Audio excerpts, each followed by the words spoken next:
Meeting to order. We'll begin with the adoption of the agenda. Any comments from the board? No comments. We'll bring it to the public. Any public comments on the adoption of the agenda? Seeing none, bring it back to the board for a motion. Motion to approve.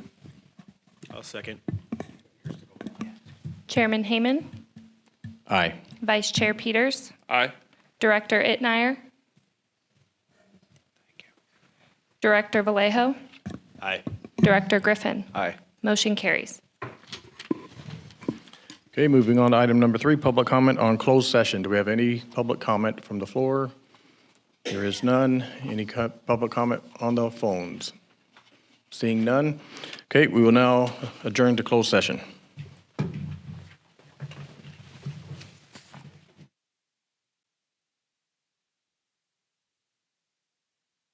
We will now begin with open session. We'll start with the report on closed session. This will be with Council Keith Lemieux. Sure. The board met in closed session to discuss the items identified in closed session. For closed session, I do have an item to report out, which is the board authorized the law firm of Richards, Watson, and Gershon to file a case, the identity of the other parties in the case, and this was on a unanimous vote of the 4 members present. The identity of the other party of the case will be revealed at a subsequent meeting once the case has been filed. Mr. Chair, that concludes the report. Thank you, sir. Okay, next we will have the Pledge of Allegiance, so if you'll follow me, face the flag.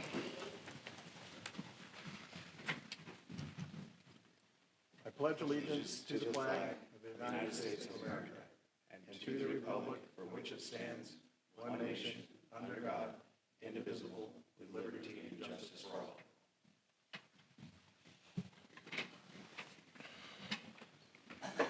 Okay, next we'll have roll call. Chairman Hayman, Present. Vice Chair Peters, Here. Director Director Itmeyer, Here. Director Vallejo, Director Griffin. Here.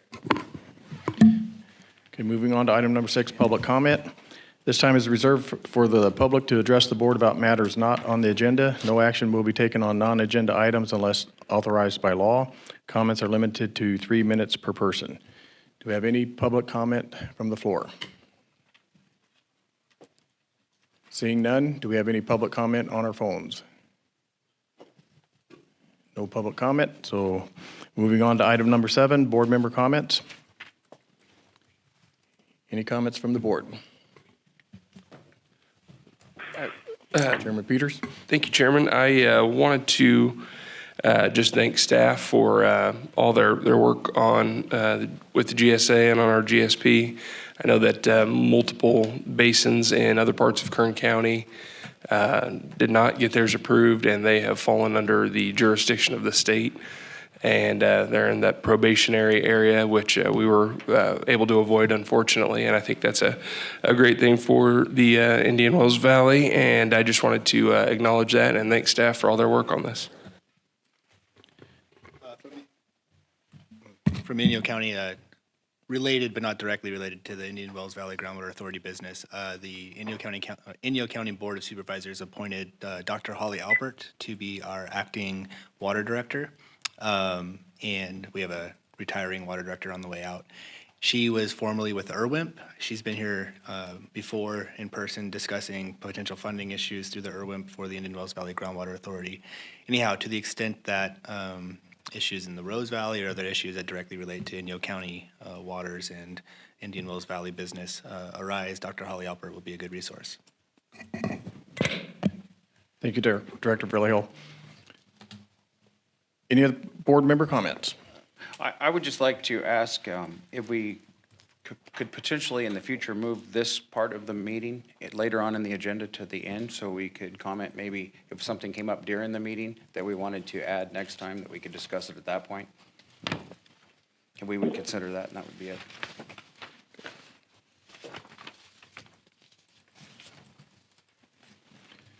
Okay. Okay, moving on to item number 8, consent agenda. This will consist of item 8A, approve the minutes of the board meeting February 8th, 2023, and item 8B, approve expenditures of B1, 2, 3, 4, 5, and 6. We'll bring it to the board. Any comments from the board? Assuming no public comment, I'd move to approve. Do we have any public? Oh, excuse me, I'll Okay, second. go ahead. I just have a comment before we did vote. Looking through the report, I don't have a problem moving forward today, but I'd like to see, like RGS's invoice. I don't see an invoice attached, I just see a total, and I see it for everybody else, but it would be nice to know if that's for 2 people, 3 people, 4 people, or for their services, so if we could just get a copy of that attached moving forward. I seen it was a little more than that last month, so it changes monthly, so if we could just, I've seen it in the past, but I have Yeah. too, I just didn't see Yeah. it this time, so. Yeah, so we had, staff decided to put all the itemized invoices on the website for review on your own time, but there is a chart that comes with the RGS invoice. It's just 1 page, so I can just add that in. That'd be awesome, Okay. if you could do that, thank you. Perfect. you're good? Yep. Okay. And any public comment from the floor? Okay, seeing none, we do have public comment on the lines. Caller, go ahead. Hello, this is Renee Westerlusk. I just have a question about the insurance, Cal Mutuals. Is that just general liability standard insurance for the GA? Because I don't remember this particular company in the past. Can you explain the insurance part of that's number 5 and 6? Carol, would you like to address that? Absolutely. Thank you, Mr. Chairman. Hi, Renee. Yes, that is the Groundwater Authority's general liability insurance, and we obtain it through this J Primas, which is an acronym, I guess. But so there's a membership in that association, and then the general liability insurance for the organization, and we renew that annually. Okay, thank you. Thank you, Renee. Any other public comment on the phones? Caller, go ahead. Good morning, gentlemen. This is Elaine Mead, and I have an ask of you. Would you please use your microphone? We could not hear one thing that Inyo County representative said. I would appreciate it very much. Thank you. I will endeavor to speak more clearly into the microphone. My apologies. Thank you, Elaine. Okay, seeing no further public comment, we will move on to item number 9, approval of Water Resources Development Act, WRDA 2024 amendment for project authorization. Chairman Heyman, I need to call for a vote. I'm sorry. Oh, I'm sorry. Yep. We'll back up, and I'll bring it back to the board for a motion. I got a motion from Director Vallejo, followed with the second from Vice Chair Peters. So roll call vote, Chairman Heyman. Aye. Vice Chair Peters. Aye. Director Itmeyer. Aye. Director Vallejo. Aye. Director Griffin. Aye. Motion carries. Okay, now we will move on to item number 9, approval of Water Resources Development Act, WRDA 2024 amendment for project authorization. And I believe this will be with Carol and Mike McKinney. Thank you, Mr. Chairman. I'll just start it off. You have in your packet a staff report and a nice package that was put together for our amendment request for project authorization for the Water Resources Development Act of 2024. You know, our consultants at Capital Corps have been working very hard to help us secure some federal assistance for our projects. So I'm going to ask Michael McKinney of Capital Corps to go ahead and give the details on what we're looking at in this request. Thank you, Carol, and good afternoon, members of the board. What is sitting before you right now is essentially a project authorization request. It requires the United States Congress to include language into the Water Resources Development Act of 2024 language which would authorize the project construction for the interconnection pipeline project. This is assuming that between now and 2026, that the project's planning phase would be complete and that we would be ready for construction funding. According to Stetson Engineering, that is the case. We will be ready in calendar year 2025 to begin seeking federal funds under WRDA. This is one of really two major sources that we are looking at in terms of federal funding for the interconnection project. WRDA is, of course, reauthorized every 2 years. The projects are included in the congressional authorization, and then subsequent funding must be sought through the Energy and Water Development Act. There are two types of projects under WRDA. We are seeking funding under what they call Section 219, which is an environmental infrastructure project, which is described in the packet. There is a 75% federal funding and a 25% non-federal funding match requirement in this project. Sometimes the U.S. Army Corps of Engineers will say that the project is only allowed 65 to 35. We don't know until we have the conversation with the U.S. Army Corps what would where we would fall. I would believe it would be that 75-25, but I cannot guarantee it at this time.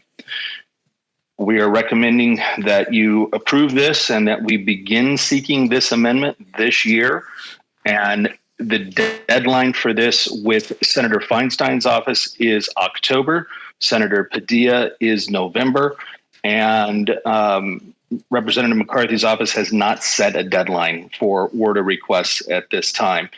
The object here, of course, is to put it into the chairman's mark of the draft bill, essentially, and have it ready to go in 2024. It is a must-pass bill for Congress during that year. And if I can answer any questions, I will be happy to do so. I had Thank you, a couple Carol and questions. Mike, Mr. and Chairman. we'll bring back to the board Director Vallejo. Yeah, I'm generally highly supportive of this agenda item and the recommendation. The two things that stood out to me was the statement that the request between 132 and 115 million generally exceeds 100 million, and that coupled with the issue of this authorization, if approved, would represent the totality of the federal share of funding provided to the project, and no other additional federal funds would be eligible for this project. And I'm not just trying to put that into the big picture of our funding sources and other potential federal sources we might be looking to for funding this project, and how that might play into the big picture of restricting us down the line, or if this is really the best option moving forward. Yes, sir. Let me address both of those issues. Normally, in what we typically see from an environmental infrastructure authorization, they do not exceed $100 million. It doesn't mean that they couldn't. There's not a particular legislative cap on that or a statutory cap on that. We have just not seen very many that do exceed that $100 million. I'm sort of taking the approach here of I can't get told no unless I ask. So I am going to go in and ask for the entire amount and see what the members of Congress are, how they're going to react to that. In terms of the authorization, yes, if it is authorized under WRDA, then the federal share would be limited to 75 or 65%, depending on how Army Corps addresses it. That would cut off all other federal funding sources. It means that the balance of that would have to come from the state. If another funding source, another federal funding source were to enter into this, it would simply become part of that 75% share of the project.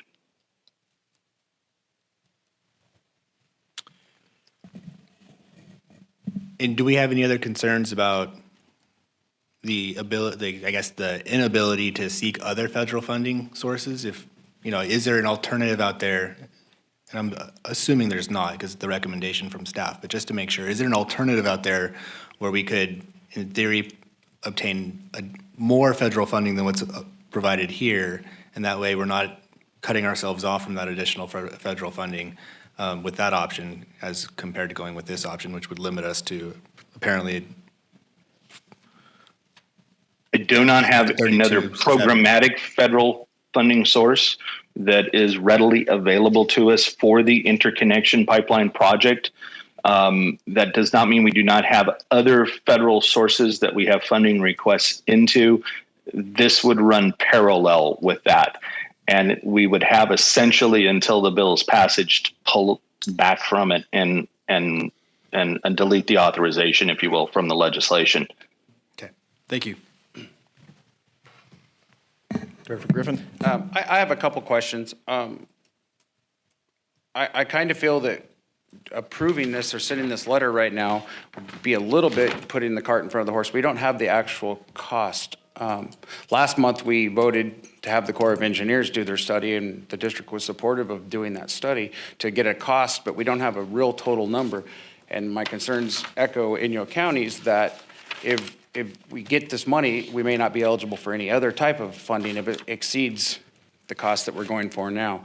And then also, the pages aren't numbered, but in the packet that was sent out, page 50 and page 55 of the letter states that the water district is on board with this connection. And at no time has the district made a statement that we would be on board with this project. We're not convinced that this is the most economical and feasible connection or way to get water imported to this valley. We feel there's other areas that need to be explored, look at every avenue, and then come up with the best approach to do that. So that would be my opinion right now. I think there's areas that we haven't looked at that we could create a project that we could do this much cheaper than what we're talking about doing it here.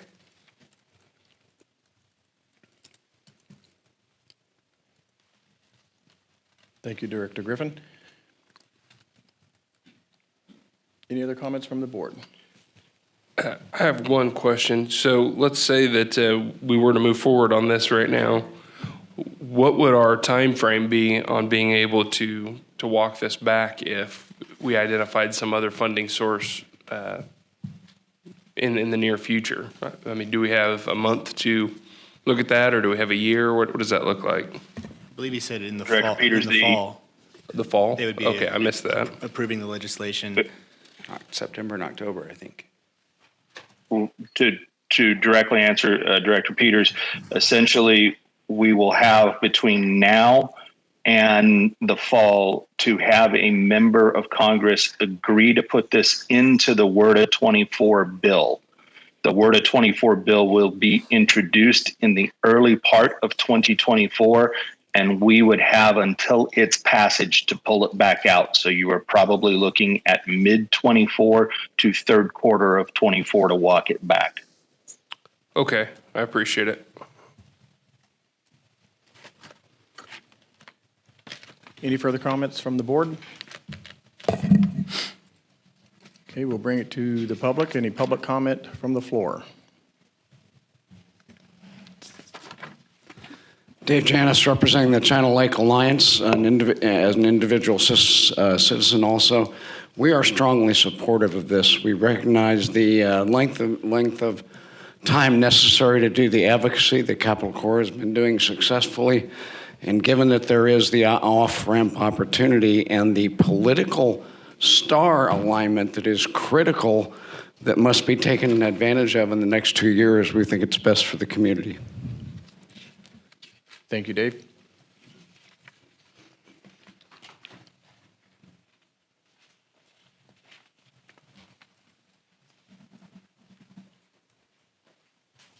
Hi, Leanne Cook, Chief of Staff for Supervisor Peters, but I'm coming as a former staff member for Congressman. You want to get on this now. You don't want to wait. It's very important and timely. It takes forever to get something through Congress, and the last WRDA was very helpful with this, with the Army Corps of Engineers coming forward. So I hope that's helpful. Thank you, Leanne.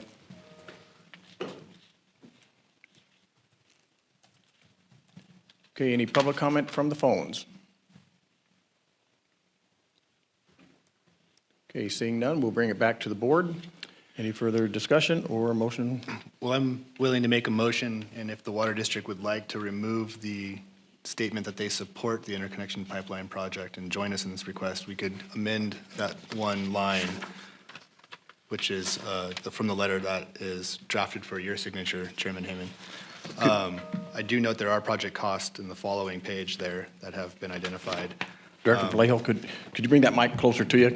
Even closer, okay, sorry about that. And just. I said I would be willing to make a motion, and if the Water Department or the Water District would like, my motion can include the request to amend the letter for Chairman Heyman's signature to remove a reference to the Water District's support of this request. So if that's the case, I'll make that motion. Okay, yeah, and let me explain that. I would like that removed, and I think there's two references that it makes. We want to hear from the Speaker of the House that he is in support of this project. And if that's the case, you know, that's a game changer for us, but we want to know that he's in support of this project. But I want to get it out, there's avenues that we have not looked at, and so why are we doing this right now without looking at the other avenues first to see if it's more cost effective before we go ask for money for a project that has not been deemed affordable to this valley yet? That is my concern. I think there's other avenues that we could take to get water here cheaper, quicker. And so if we move forward on this, do we need to change it at all? Or do we still need to make a change as you proposed there, Director Vallejo? So my motion would be to approve staff's recommendation with a modification to any correspondence referencing the Water District's support for this project. Okay. Do we have a second? I'll second that. Chairman Heyman, Aye. Vice Chair Peters, Aye. Director Itnire, Aye. Director Vallejo, Aye. Director Griffin. No. Motion carries. Okay, moving on to item number 10, Stark Street Shallow Well Impact Mitigation Evaluation, and this will be with Steve Johnson and Jeff Helsing. Thank you, Mr. Chairman, and it's good to see everybody all back together again. I just real quick, because Jeff's going to do these, but I wanted to just give a little preview of what we've got both for action item 10 and action item 11. These are under the shallow well impact identification, evaluation, and mitigation program that we have. And I just want to let folks know that these are the first wells were identified under the program, and we are working our way through it. I think it's taking a little longer than we anticipated. Honestly, frankly, when we put the program together, it was pretty simple to me when we put it together and the board approved it.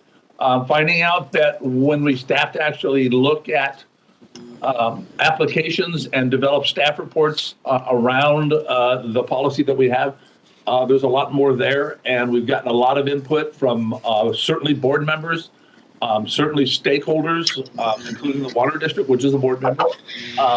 So we're taking that information very serious and trying to move through these applications as efficiently and accurately and correctly as possible. So bear with us a little bit, and Jeff's going to present Stark Street first, and then Heritage, and we'll see if we have any board action. But I just wanted to do a little preface that I don't want to leave Jeff out there thinking that Jeff didn't do a good job on these, because it was a full, including me, it was a full staff effort to put these together and take comments and come back. Jeff, whenever you're ready. Thanks, Steve. Can everyone hear me okay? I'm just having a little trouble hearing Steve. It was a little soft. Jeff, we're not hearing you clearly. You're real grainy, Jeff. Closer, is that any better? It seems to be a connection issue. Yeah, I was having a little trouble hearing Steve. Are you in your office, Jeff? Yes. Yeah, if you want to come and use mine, you're welcome to. You're still having trouble hearing me? Yes. Yes. Okay, I'm going to Steve's office. I'm sorry, excuse me.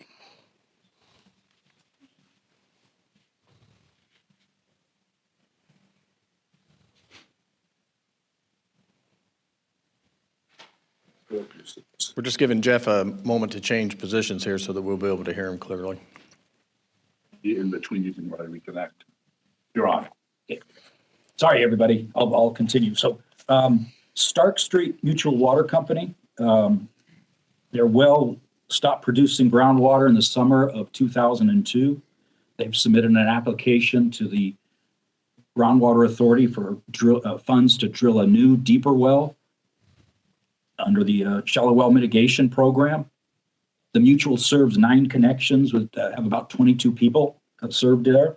The well is a registered well with the Groundwater Authority, and it's a non-de minimis well. The Mutual Water Company is currently getting hauled water and bottled water through the Self-Help Enterprises program that funds that type of thing. Attached to your agenda package is a staff evaluation of the application that Stark submitted.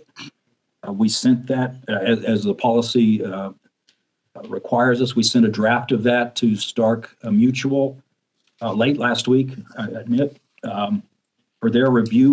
We got a comment back from Self-Help Enterprises on that. The evaluation points states that Self-Help doesn't have funds for drilling new wells. They corrected us and said there is a program that potentially could fund drilling a new well.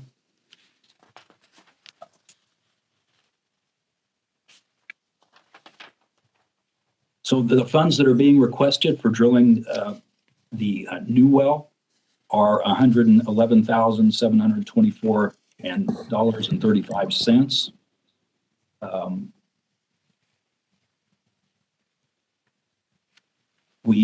Based on the discussion at the last meeting, there were a lot of different topics that were discussed that weren't in our original staff evaluation.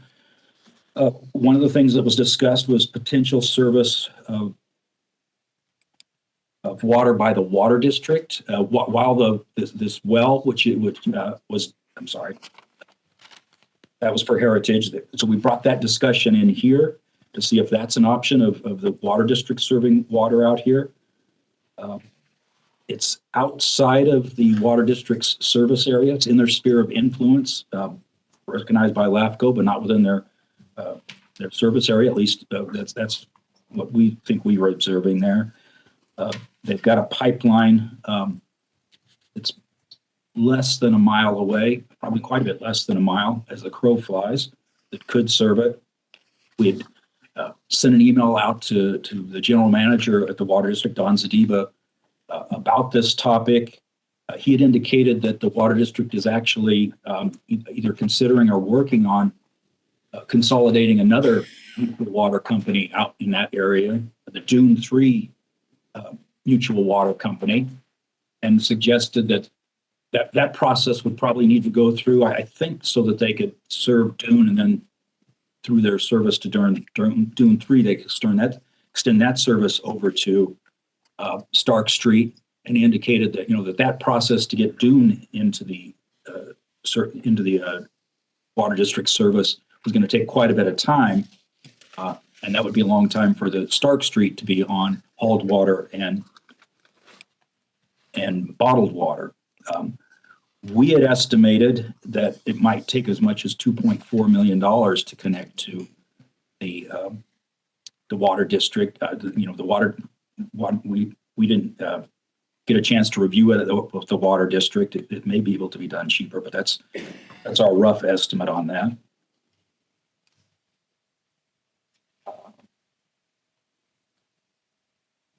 The Stark Street, one of the other things that was talked about when we had the discussion about Heritage was the age of the wells.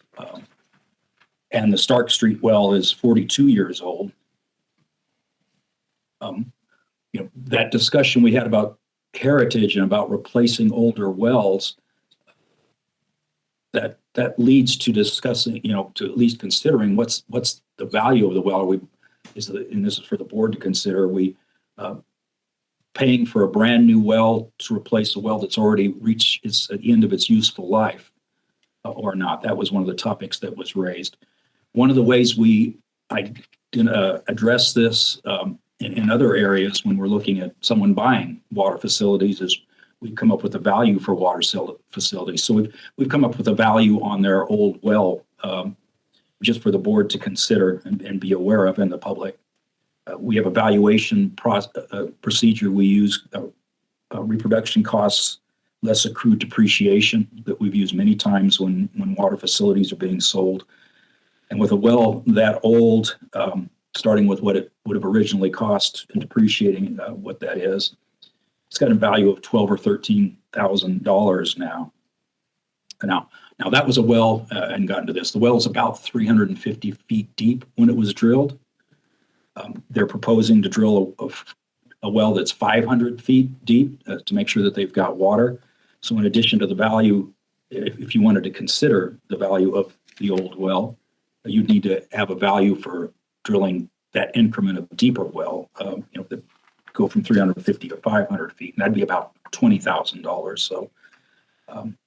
So together, the value of the old well and the incremental cost for a deeper well would be about $32,000. So I mentioned the well was about 350 feet deep when it was drilled. They did report that 2 years ago, probably 2.5 years ago now, that 18 feet at the bottom of the well had collapsed, although it did keep producing for another year after that. So the well was probably closer to 330 feet deep.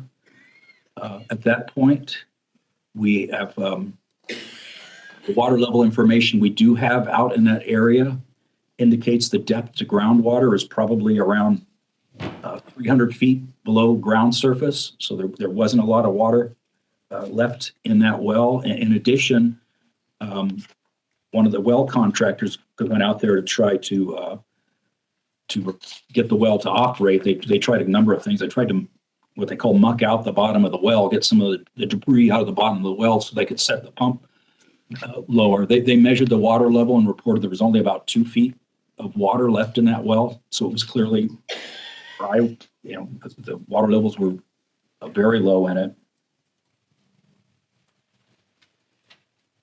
So that's the information, based on where the discussions went with the Heritage, we have some options that are in the staff evaluation that the board can consider.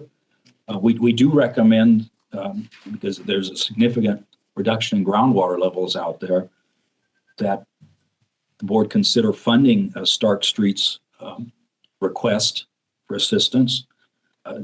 They could outright fund the $111,000 for drilling the deeper well that Stark Street has requested. There's been reported another 5 wells in that area that, and this is the Garrison Brothers drillers that reported this. He replaced 5 wells out in that area in the last few years. So there seems to be a problem in the area. An extension of the water district service might not only help Stark, but there may be others in the area. So the board could consider taking the value of the replacing the well and putting it towards the extension of the water district system. Stark and water district could consider that. And we mentioned if the board wants to look at a policy of the replacement costs plus plus what additional work would it take to make this a functioning well or a deep enough well now, that they could consider the $32,000, which is the remaining value of the old well plus the incremental cost to drill a new well. So those are the recommendations we put in the staff evaluation for the board to consider.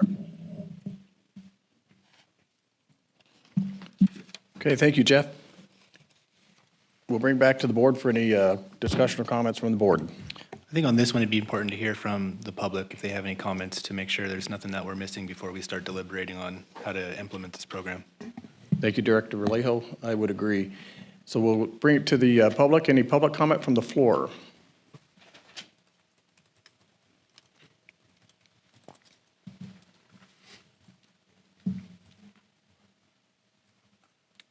Judy Decker, Director on the Eastern Kern County Resource Conservation District Board, former director on the Indian Wells Valley Water District Board.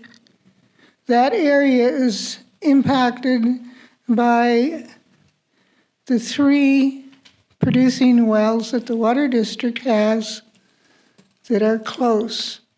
Well 17, which is at the corner of 178 and Pinto Street, and wells 30 and 31, which are just west of that area. With the Water District's insistence on 4 wells along Bowman Road in the southwest, that also is impacting that area. If there was ever a well that was impacted by a drop in water level, that's it. It's as plain as day on the hydrograph that Stetson provided. How you're going to deal with it is, of course, your problem. Thank you, Judy. Any other public comment from the floor? Okay, seeing none, any public comment from the phones? No public comment, so we will now bring it back to the board for discussion with the board. I have some questions for staff. Is it our understanding or staff's understanding that this well had exceeded its useful life, or was it still within its useful life? I've seen references of useful life of domestic wells that range from 30 years. And there's statements from Garrison Brothers Drilling that's the typical life of a steel case well. I've seen one other reference that said it could be up to 50 years, and this well was 42 years old. Yeah, just to add to that, when we do a reproduction cost, less depreciation, one of the things we always do is use survivor curves for remaining life of a well. Survivor curves are used because whenever you set an expected service life of a facility like that, you're going to have some facilities that reach their useful life before that and some that are after. And survivor curves take that into consideration. So if the well mechanically and physically is still operating at or near its useful life that is established for it, then survivor curves estimate how much real life is left. So as an example, if this well is 40 years old, useful life is 45 years, and it's still operating, it's still in good condition, reasonably, then a survivor curve may give it another 10 or 11 years of service life. So that's taken into consideration. So did we come to a conclusion at the staff level about what the survivor curve adjustment to the use of life would tell us the useful life would be? Yeah, I believe so. And my recollection, I don't have it in front of me, Director Vallejo, but I believe it was like 12 years if it had water supply. And did that number factor into your fair market value? Is that what you called it? The RCNLD, correct. That's what factored in. Got it. Okay. So in theory, that option that you proposed would say we wouldn't be paying for the remaining useful life of the well. We would instead just be paying for the mitigation required and taking out the cost that they would also have to pay. They would have otherwise been able to or needed to pay for the replacement of the well if the water levels hadn't dropped. Is that accurate? I might not have stated that very clearly. Let me say it again. Is your second option essentially offering to pay for deepening the well and replacing the well, but not paying for what their cost otherwise would have been to replace the well within what we believe would have been 12 years? Is that accurate? At least not all of it. Probably a better way, Director Vallejo, to say it is that, as an example, if this well, as it exists, were operating and had the water level hadn't dropped, and this water level is at a normal level, it was pumping away, and it was whatever the age is, and we did the remaining life, a survivor curve of 12 years. If, for example, this facility got condemned by somebody, the public agency, a road or whatever, and we were required to develop a fair market value of the asset, this is the way you would do it. You would look at the reproduction cost, new less accrued depreciation. So it's what the fair market value of that facility is today. Not the replacement value of the whole well, but just the fair market value of the facility today. And then, as you said, we added the increment to go deeper so that the new well will function. So we put that together with the fair market value. Fair market value was only 18,000? 12,000. Yeah, the fair market value of the well by itself, only 12,000. We've added almost 20,000, right? 20,000 for deepening the well. So about 38,000. Small portion of it is the value of the well because it is toward the end of its expected life. Understood. Thank you. And for the rest of the board, I asked that question because my current thought process, and it's subject to change depending on how our conversation goes, but I think we should be very consistent in how we apply this mitigation program.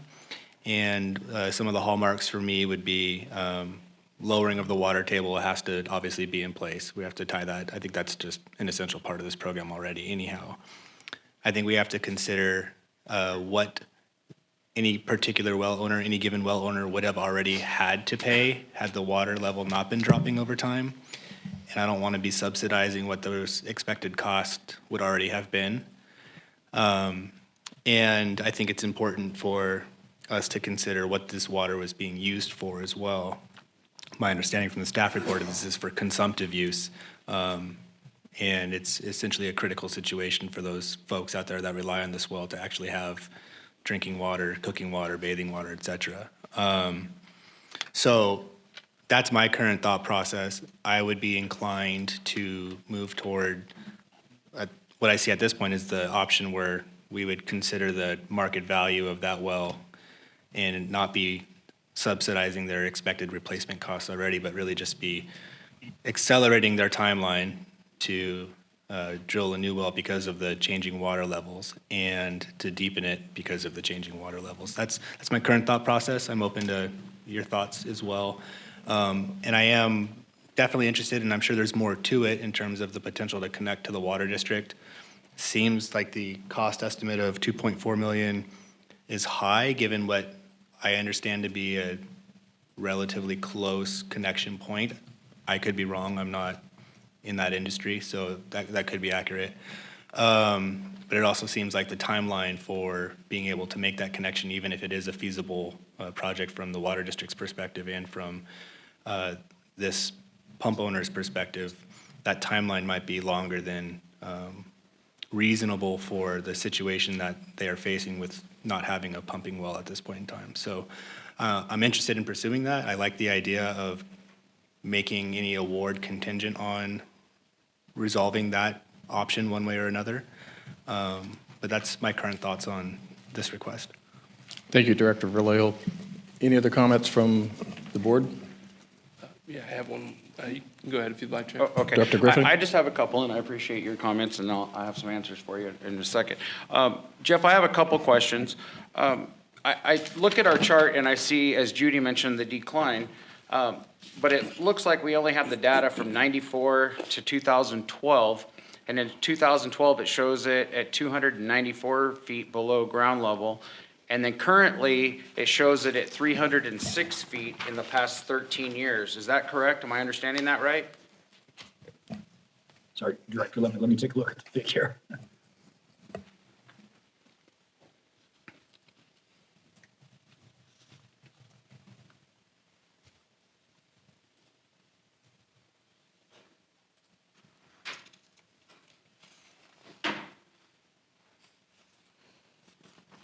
Our water level contour map is showing a depth of about 306 feet in that area. Okay. That's what I thought. Yeah. I just wanted to make sure. So let me ask you a question from your professional point of view and opinion. If a new well was drilled to the same depth of the existing well, it would have 44 feet of water if it was drilled to that current depth of the existing well. Is that correct? If it was drilled to the original depth, yes. Okay, so, They reported so there about was 18 44 feet of standing water still in this well, but the well casing could have been dry, but that could have been because we also, it's noted that that casing broke in two during the earthquake, so it had damage, and so that could have let other particles in to create a problem to where it wasn't getting the water, the same issue we had with the other one. So my concern is this, I agree with Director Vallejo, and that's my biggest fear is if we say we're gonna pay for this complete well replacement, what we're gonna do is set a precedent to pay for every well that's going bad in the Indian Wells Valley that is due to age. If we take a value which was established, I believe, of $12,600 and some odd dollars, and we say that's what the life was left of that well, if it would have not quit working, that would be something that we could look at.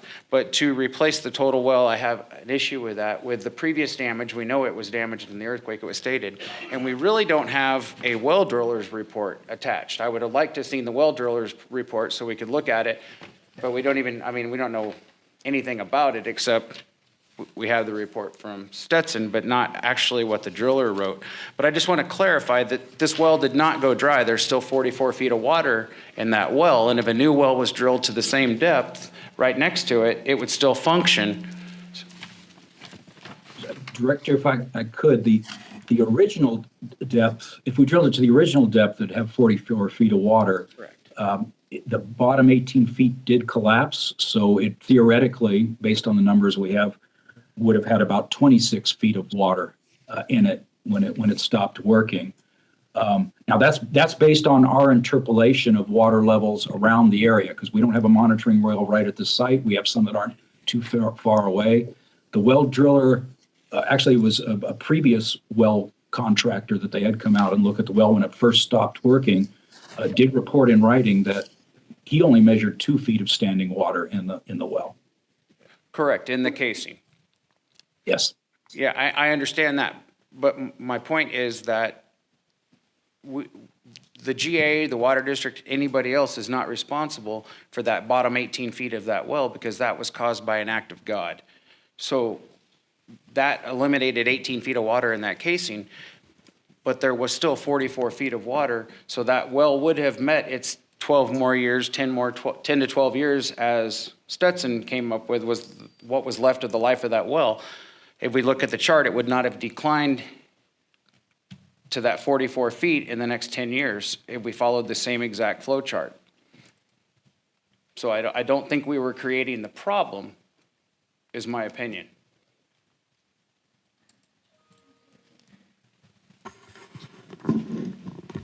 She's got a question. Okay, Zach. Okay.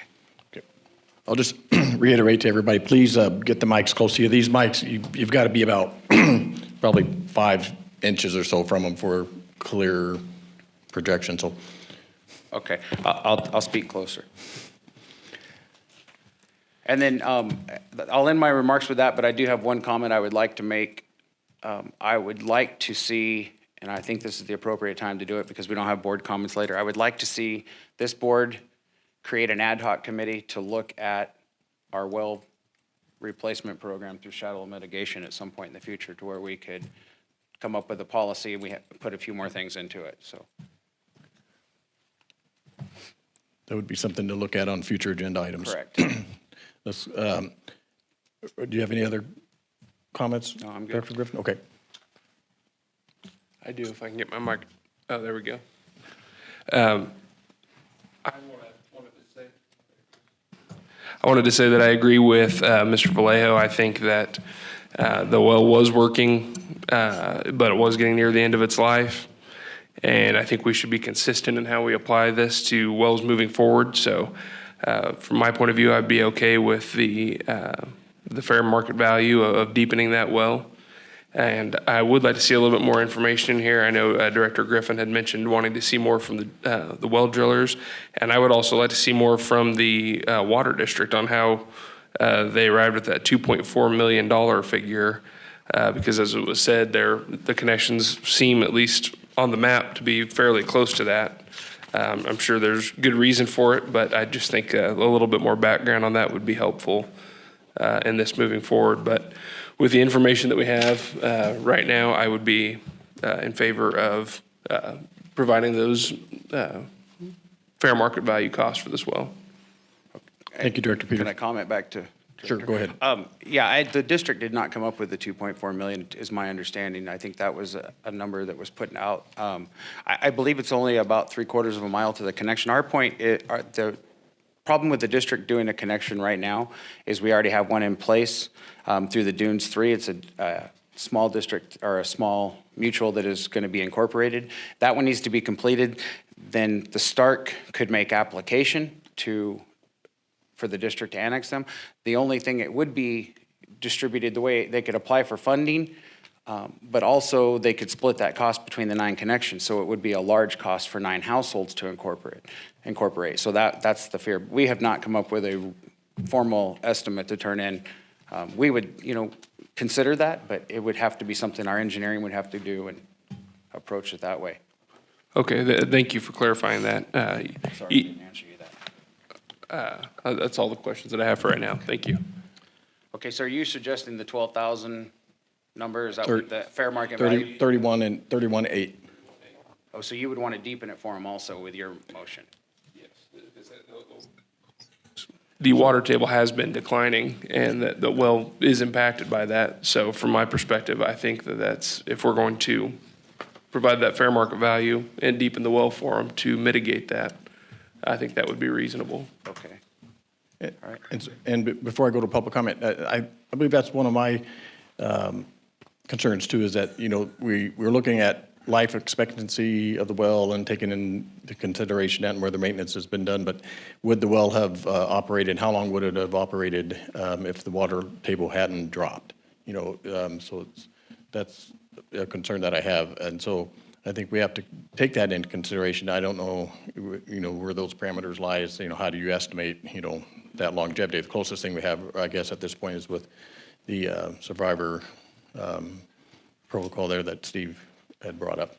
But I think it's something that we have to be really concerned about it from the board standpoint, is that, the water table has dropped. We know that that's a factual aspect of this too.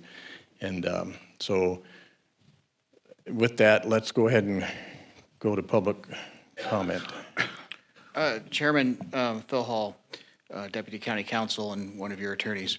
I think we should make one thing clear. There is no requirement that this well or any service that the water district has be inside their boundaries or even inside their sphere of influence. You can, under LAFCO, have contracts and agreements to provide service outside of your boundaries, so there would be no need to spend money to go through the LAFCO process. With that said, I will say that I know that the water district is currently going through the LAFCO process for its sphere of influence review, which could be covered by this also. I'd also say that I'm concerned about hearing that the water district is now not for imported water. And I didn't say anything earlier, but I think it's important to say it in this, because as we're now talking about the LAFCO process, I do understand in their application on the sphere of influence, they've included their GSP, our GSP, the GSP they voted for, which relies on imported water to bring this basin into sustainability. So they appear to be now telling LAFCO one thing, telling us another thing on imported water.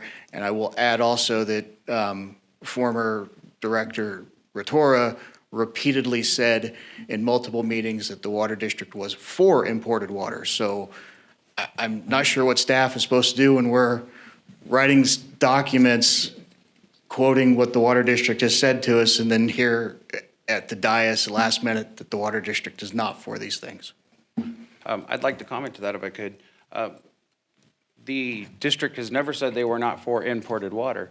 The district said we disagree with the importation project that is going on with the pipeline.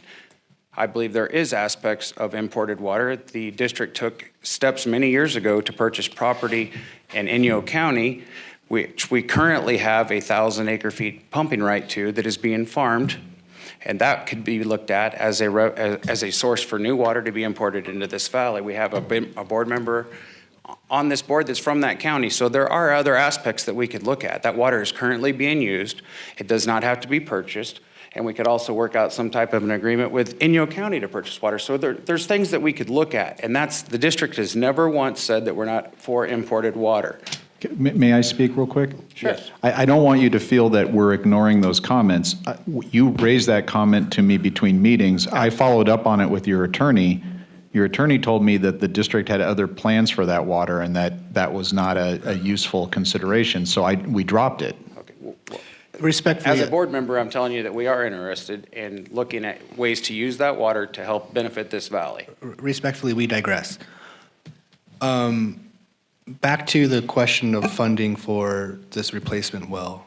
I think it's a good point you make that there may be standing water that is still within the original depth of the well, which would have allowed this well to function, but for perhaps the earthquake. If staff could please give any insight into their thoughts there. I know that the well driller reported only 2 feet, but our hydrograph reported a much deeper, I'd say at least significantly deeper amount of water. Is it staff's opinion that if we drilled it to the original depth, that would be useful or potentially a waste of funds because it would still go dry at some point in the foreseeable future before the useful life of this well, this new well, ended? Or does staff understand differently? Well, you typically wouldn't want to drill a well, these type of wells in that area and only have 44 feet of water above it. That reduces the potential useful life of it. Potentially with the declining groundwater levels, you'd want to have probably twice that amount of standing water on it. Now, if it was drilled properly and well developed, it could produce water with 44 feet of standing water in it. So I'm not sure I heard that one, the other part of my question. Would it be prudent to drill, let's assume that there's 44 feet of standing water in the 350-foot deep well.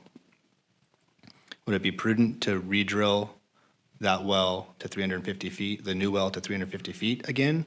Or would it be prudent to drill it deeper to 500 because of our expectations of lowering groundwater levels? In my opinion, you would drill it deeper. You wouldn't go and drill it to only have 44 feet of standing water in it. That would not be a prudent thing to do. And that's because, and correct me if I'm wrong, but that's because the groundwater levels are declining over time. Groundwater levels are declining as wells age. The drawdown in the well can increase, which means that it'll draw the pump will draw the water down even closer to the pump. So your risk that it'll break suction becomes greater. Is that another way? Is that another way of saying a deeper cone of depression? I think that's yes. the right term. Okay. Yes. Thank you. Yep. That's correct, sir. Okay. I got to ask a question since he asked that. It goes along the lines with his question, Jeff. To clarify, I heard Director Peters make the statement that he was concerned with this well being affected by the groundwater dropping. If that well bottom 18 feet was not broke off, in your opinion, would that well have lasted another 10 years, and would there have been sufficient water to pump for that well to pump for the next 10 years and meet the life expectancy of that well, being 44 feet of water? It would have, should have been able to pump for a longer period. I don't know, I can project a 10-year. We don't have the measured drawdown. Ideally, we'd want the static water level and the pumping water level in the well, then we could do it. And that together with the rate of decline that we see out there, we could do a projection of what that was. But it's true, if it hadn't collapsed, they could have lowered, theoretically, they could have lowered the pump and got some more years out of it. Okay, thank you. So my recommendation would be to pay the actual cost of the well, the $12,000 that was left. And that would be what I would be able to go along with. Chairman Hemme, can I ask a question? Jeff, what were you saying that you said it's 44 feet is the average out there right now, but what was the number you said it was preferable, or the number that's ideal in a water well? Did you say it was double that? The 44 feet comes out of what the well's original depth was and what our contours are showing the depth to ground. We believe the depth to groundwater in the area is. So if it was still as deep as it originally was, there'd be 44 feet in it. But if somebody was going to go and build a new home there, they wouldn't drill a well. This well's, the old well's 350 feet deep. You wouldn't drill a 350 foot deep well and only have 44 feet of water in it. You would want something closer to, I don't know exactly what the number is, but twice that number to make sure you have a lot of buffer in the variability in well efficiencies and declining groundwater levels. Okay, so I think it's safe to say that the water level has decreased fairly significantly in this well over time.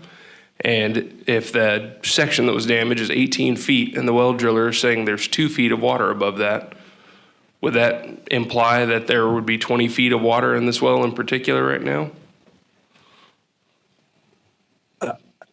Our contour would indicate that there's maybe 26 feet of well water in this well at this point. But the previous well contractor said he only measured 2 feet of water in it. Okay, so let's just say theoretically, without that damage from the earthquake, it would be at about 26 feet. That's still 44. No, that's the average out there. Is that right? I might have misspoke. If it hadn't collapsed, it based on our contour, it would still have 44 feet of water in it. Okay. Still, that's significantly less than what well would of that depth would have in it ideally. So it still has had impact from declining groundwater levels. And I understand that it's made more significant and more urgent because of the damage from that earthquake, but it's the chicken and the egg. Well, it had damage from earthquake and it had declining groundwater levels. So I'm inclined personally, with all due respect to Director Griffin, to at least provide those funds to deepen it and get these individuals the water that they need. So that's my 2 cents on it. Are we taking additional public comment? As soon as we're done with. Okay. Yeah. Yeah, I think it is sort of an interesting scenario given that, but for the declining groundwater levels, we would have expected that this well would continue to have pumped even with the earthquake damage. And I think that's maybe the fact that there is continuing declination of groundwater levels. That's the whole point of this program, is to adjust for that, for the damage that that's causing. And so in this case, when I'm seeing that, based on the best evidence we have available to us currently, that this well would not have failed but for declining groundwater levels. But it was only going to last for another decade or so. And it's not prudent to just re-drill the well to its original depth if you're going to drill a new well. So with those factors in mind, I'm inclined to follow Dr. Peters' thought process and replace the value of damage essentially from the declining water levels, which would be for the remaining useful life of the well and the deepening of the well. So we're not ready to make the motion apparently because, well, we haven't heard from you, Director, Chairman Heyman, or from the San Bernardino Director, Mr. Ittmeyer. But if there's no comments from you all, I'm ready to make that motion pending any public comment that you're going to allow further. Okay.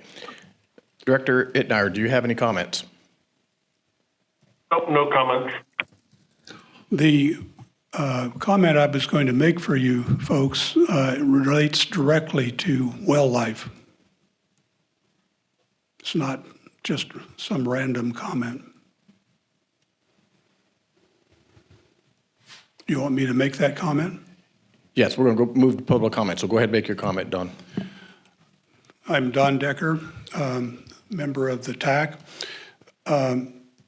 There's another consideration that is not on the table. The well life for a mild steel casing depends critically on the composition of the water that it's in contact with. Chloride ions in particular are attacking the casing primarily. The well under consideration here is actually in a relatively high-quality water area, and the life of the well that's projected is some kind of an average over, many water types. And the life of this well is likely longer than is being talked about. The chloride concentration, that effect is very noticeable when you compare North Brown Road wells with wells, for example, in the southwest, which is where this well is. So you've got a complication here where you have a complication in life that is not unresolved because you don't have proper data. It's a longer life well than you think it is. That's what I'm telling you. I appreciate that comment, but at this time, we don't have any of that information in front of us. We have, at this point, reasonable speculation, perhaps.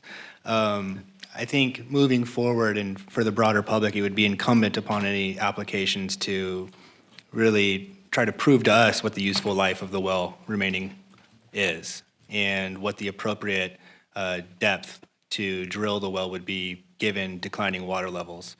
And I feel like it's their job to do that because they're asking us for money to mitigate problems that are occurring due to groundwater levels. So with that in mind, if Mr. Chair, you're ready for a motion, I'm ready to make a motion. Oh, there's still public comment? Oh, there is? Yes. Okay. So let me finish public comment. Caller, go ahead.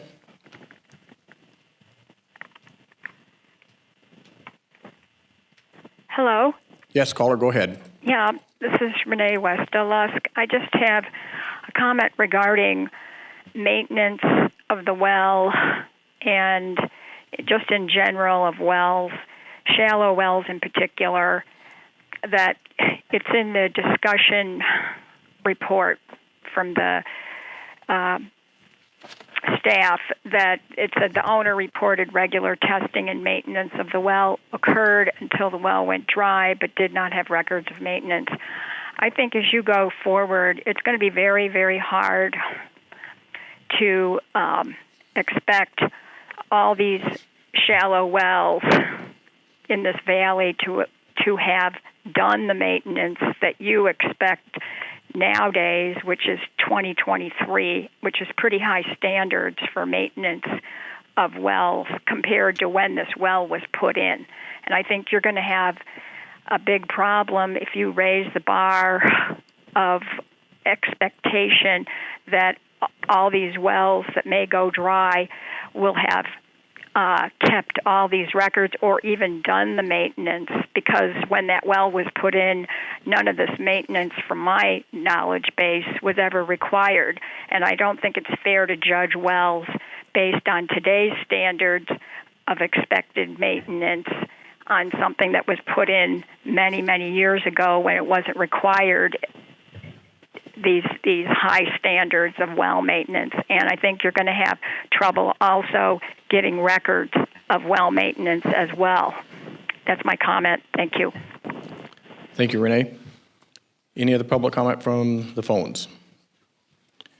Okay, with that, I just want to say that, based on what we've discussed today and what we had before, so I'm in favor of the market value plus the deepening costs, which is the 31,821. I think that's under these circumstances, a reasonable thing, and I think it's important that these people get water restored as quickly as possible. So, so with that, I'll bring it back to the board, and I believe Dr. Vallejo. Yeah, I'll make that motion with the additional condition that it's contingent upon exploring the option of connecting to the water district. And I guess we need some parameters around that, right? Because let's say the water district says, yes, it's feasible and it's financially feasible, but the timeline's not feasible. What is that timeline for us? Because staff could say, yes, it's feasible, but what decision are we making at that point? So I guess before we finalize that motion, perhaps we should discuss what the metrics are for if the water district connection is an option. What's that option that we say, yes, you have to pursue that with this money versus drilling a new well? It's my opinion that it would not happen very fast because it would have to go through the process, it'd have to go through engineering, and we'd have to take it and have an application, and then we'd have to figure out how we could divide the cost between the 9 customers. So I think it would be too long to get these people water.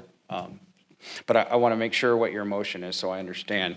It is to pay them the $31,200 or $821, is that correct? Correct. That's correct. Okay, then I would second that motion. So I'll make sure my motion's clear. Based on what I just heard, my motion is just to pay for the market value plus deepening cost of $31,821 and no contingency for checking with the water district because we don't believe that's going to be a feasible, reasonable near-term alternative. Correct, and I will second that motion. Okay, we have a motion and a second. Chairman Heyman, Aye. Vice Chair Peters, Aye.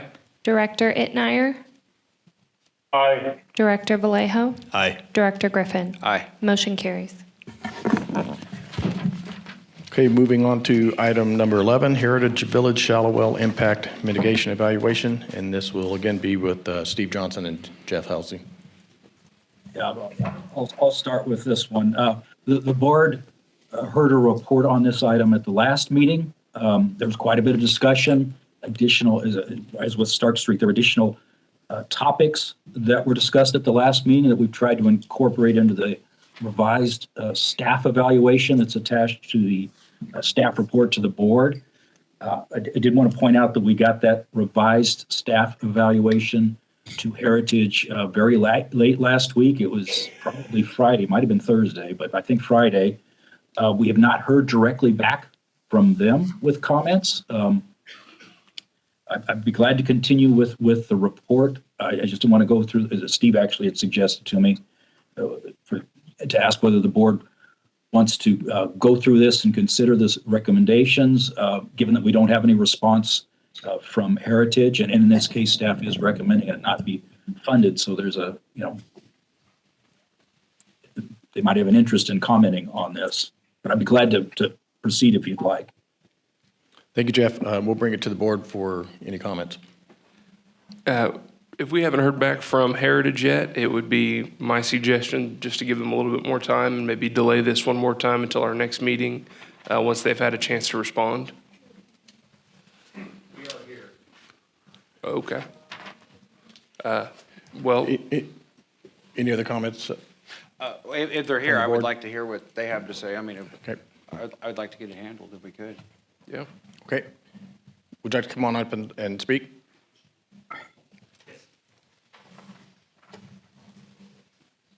I'll try to make 3 minutes. You have it. Okay. Hey. Still, good morning. Chairman Heyman, Vice Chairman Peters, board members. I'm James Nelipovitz. I am the president of the Heritage Village Master Community Association Board of Directors. With me, I have Ms. Cheryl Chickey, who is our treasurer. I want to thank you for taking the opportunity to address the Groundwater Authority Board of Directors on the matter of the Heritage Village Master Community Association application for primary assistance through the Shallow Well Mitigation Program. We're here to answer any questions you have, provide additional information as required. I want to first provide some background from the Heritage Village Master Community Association perspective. Then I'll address specific comments and concerns that came up during the last month's IWV Groundwater Authority Board meeting. And we did receive the updated staff report and have reviewed that and have incorporated comments from that. In 1991, the Heritage Village Master Community Association Board of Directors initiated a study to look into the feasibility of drilling a well to supply water to the parkland area of Heritage. In 1992, the study report concluded that drilling a well to irrigate the turf would be an appropriate investment for the association. Since that time, Heritage Village has been the sole maintainer of the well infrastructure. An added benefit of this well is that it pumps less valuable non-potable water for the recreational turf. Over the life of the well, Heritage has maintained and repaired the well as components failed. It's not surprising that it's been the electromechanical equipment that has required the most attention. Motors fail, control boxes fail, valves fail. It's been our expectation that the well itself will last beyond 30 years. Each time we called on a rare well drilling company to repair our well, the well was assessed for health and tested to show that it could still produce the needed volume of water. Heritage has provided the historical records of all maintenance on our well. With the passage of the Sustainable Groundwater Management Act and the establishment of the IWV Groundwater Authority, the Indian Wells Valley began the process of developing a groundwater sustainability plan. The U.S. Navy provided the Groundwater Authority with a report in 2019 that identified the water requirements of NAS China Lake. In a letter dated 20 February 2019, the Navy affirmed its commitment to work with the Groundwater Authority to develop the GSP. The Navy asserted in the letter that the historical Federal Reserve water rights. In the cover letter of the report, the Navy stated that their Federal Reserve water rights is not limited to the 2,041 acre-feet per year they reported to the board. The report goes on to state that since the Navy mission at China Lake requires its workforce, the full Navy water requirements are the combination of the on-station requirements and those of the Navy workforce and their dependents off-station. This resulted in the Navy carryover allocation that would not be subject to the basin replenishment fee.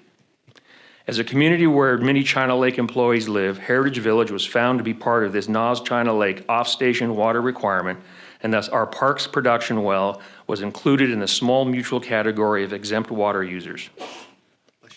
I want to take the time to address some of the questions, concerns, and criticisms raised at the Groundwater Authority meeting held on the 8th February 2023. I'll also address comments made by Mr. Steve Johnson of Stetson Engineering in an email he sent to Ms. Renee Westa-Lusk dated 6 March 2023. From the last IWV Groundwater Authority Board meeting, number 1, the well is used to irrigate grass. Per an email from Don Zadiba of the Indian Wells Valley Water District dated 21 July 2022, the Heritage Village Park is considered a common community area, so it is considered functional turf. This provides recreational areas for various activities. This is in line with the City of Ridgecrest using well water that is exempt from the replenishment fee to water Leroy Jackson Park to provide a quality of life asset. While reducing the amount of lawns in this valley conserves water, there is still a need for some amount of functional turf for recreational purposes. Number 2, no replenishment fee is collected from this well. While the well is on the exempt list for paying replenishment fees, Heritage Village does have water connections to the water district for other parts of our landscape. We pay in excess of $20,000 per year to Indian Wells Valley Water District. Also, all 289 residential properties in Heritage are serviced by IWV Water District and pay the replenishment fee. Finally, the 2 sub-associations within the Master Association have their own common area water needs provided by the Water District and pay the replenishment fee. Number 3, well end of life caused the failure. Ron Garrison, our well driller, submitted a response to questions from the Groundwater Authority. In his response, he stated that our conclusion is that the volume of water is no longer available at these shallow well depths. Ron has not indicated to us that end of well life caused the failure. We have asked Ron if he used a camera to inspect the original well. He believes he did this. When he returns from his job in Death Valley, he will research and provide us with the definite answer. Also stated during the February board meeting by Chairman Scott Heyman that the discussion must focus on whether the well was damaged by the chronic lowering of the groundwater level. The fact that the groundwater level is dropping in the valley is a matter that is not in dispute here.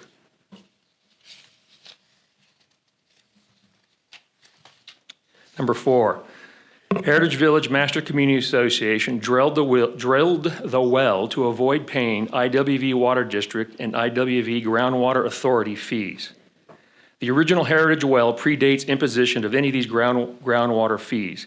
The decision to include our well as part of the sustainable yield allocation is what allows us to be exempt from the fees. Including our well as part of the sustainable yield allocation is in alignment with the Navy position that the full Navy water requirement includes the Navy workforce off-station. We did not drill to avoid fees. We avoided replenishment fees because our well is included as part of the small mutual well group within the sustainable yield allocation. Number 5, Heritage Village Master Community Association is not a de minimis pumper. IWV Groundwater Authority should not provide same relief to high volume pumpers. The Heritage Village Master Community Association well is included in the exempt list as part of the sustainable yield allocation. Many large pumpers are in this list. Our well draws less than 20 acre-feet a year. This is 0.32% of the Navy carryover, 0.26% of the Navy full Navy Reserve water rights, and less than 0.08% of the total valley water used. Our well is a very small part of the overall IWV water usage. And turning to Mr. Steve Johnson's email dated 6 March 2023, Mr. Johnson writes, one of the comments received was that this irrigation well has no conservation requirements. Prior to the formation of the IWV Groundwater Authority and the idea of a groundwater replenishment fee, Heritage Village began replacing large areas of turf with low water usage plants. We removed turf along North Norma Street, within our boulevard strips on Heritage Drive, and our Heritage North Greenscape. We did this because we recognize that we need to be good stewards of our natural resources. We have continued this practice in recent years by removing grass around our park perimeter, our corner diagonal to our clubhouse, and adjacent to our clubhouse. This has resulted in a measurable decrease in water usage. This was all done without a water conservation requirement imposed on us. Mr. Johnson's email then lists the benefits of IWV Water District assuming ownership of the well. This was a recommended action at the second draft of the staff report. He states, that it'll eliminate a shallow well. We do have a new well online, and our new well is nearly 500 feet deep. Number 2, he states, actual pumping would be reported to the Water District. Heritage Village reports well usage every month on the IWV Groundwater Authority form. So our usage allocation or our usage amount from this well is reported regularly. Number 3, there's a potential for replenishment fee for the imported water. The well is exempt from the replenishment fee because it is included as part of the Navy carryover allocation. This is in line with the Navy report that states that the total Navy water requirement includes the Navy off-station workforce water use. And finally, water use may reduce the water conservation requirements. Let me repeat that. Water use may be reduced with water conservation requirements. As stated above, Heritage Village has implemented landscape design changes incorporating low water use plants while removing turf. We did this without a conservation requirement. My final comment, on the second draft of the staff report, which closes with a recommended action to explore assumption of ownership of our well. The well is a capital asset owned by the entirety of the association members. The HVMCA Board of Directors has no authority to negotiate transfer of ownership. This can only be done with a vote in compliance with all applicable California statutes of the full association membership. Thank you for your time. I hear this directly from Heritage Village Master Community Association.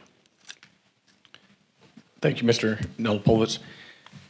We'll bring it back to the board for discussion.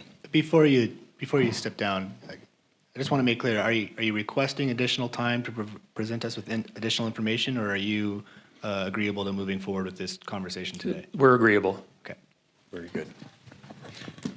I have a couple questions before you step down, if I could. You mentioned the Navy, right, for the citizens. Is this park, in fact, open to the general public for every employee that works on the Navy base? It is, the Heritage Village is a private community. They are private parklands. We have made parts of our amenities available for special purposes, Haugen Tennis Tournament, fundraisers, women's shelters fundraiser, but it is a private community. Okay, so it is not open to the general public, but if they wanted to rent something, they could rent your clubhouse or something like that? Okay. That is possible. Okay, understand that. Thank you. Any other comments from the board? I'd like to hear from Steve Johnson and staff on their report and their recommendation, if we could. Steve, could you follow up with that? Yeah, Steve's here too. I'll or Jeff, go ahead. Yeah, I'll present the information that's in our evaluation. Heritage is requesting, Heritage has re-drilled the well, so there's an existing new well there. They've asked to be reimbursed for costs of $114,482.59. The well was drilled in 1993. Since that time, it's seen a reduction in water levels of 18 feet, and that's the well drilling report that was submitted to the state when the well was originally drilled, had a depth to groundwater recorded in it, and then more recently, Garrison Brothers had a reported depth to groundwater around the time of failure of the well. So we have, some records on how much the water level has declined there. Now, given that the well was, sorry, I'm looking for the original depth. The pump was set at 289 feet below ground surface, and the static water level when it was not pumping was 139 feet below ground surface. So there was a standing water column when the pump wasn't pumping, and this is at the time of failure. There was a standing water column of just about 140 feet above the well. Sorry, the gentleman reported some of the information we put in here. It's a non-potable well. Wanted to note that the policy, at least as it exists now, does not explicitly exclude non-potable wells, but as was pointed out at the last board meeting, there are some references to household fixtures in the policy.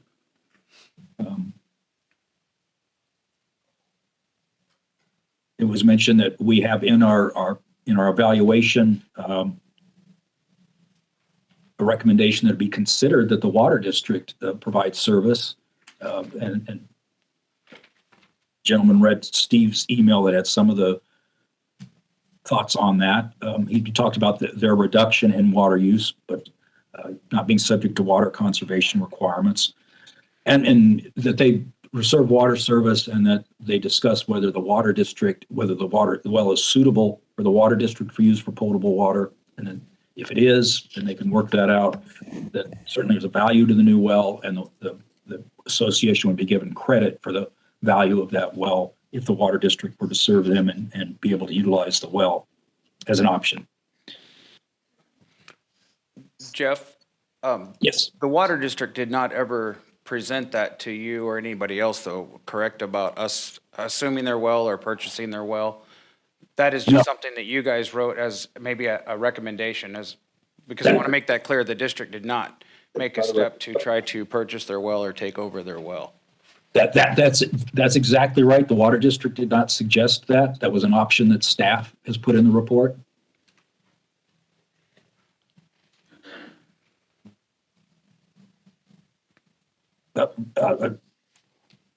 Really,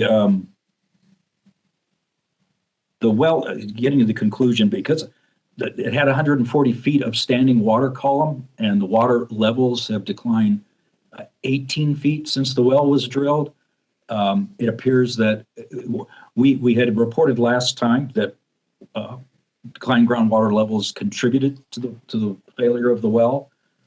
It's clear it's probably a minor contribution. We don't have records on the pumping water level originally or more recently, but for the well not to produce water when it has a column of 140 feet of standing water means that the drawdown's tremendous in the well, and that is more likely the primary factor in the well failure.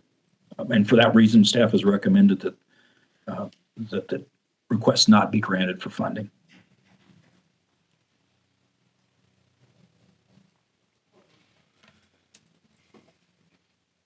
That concludes the information I had. To be glad to answer any questions.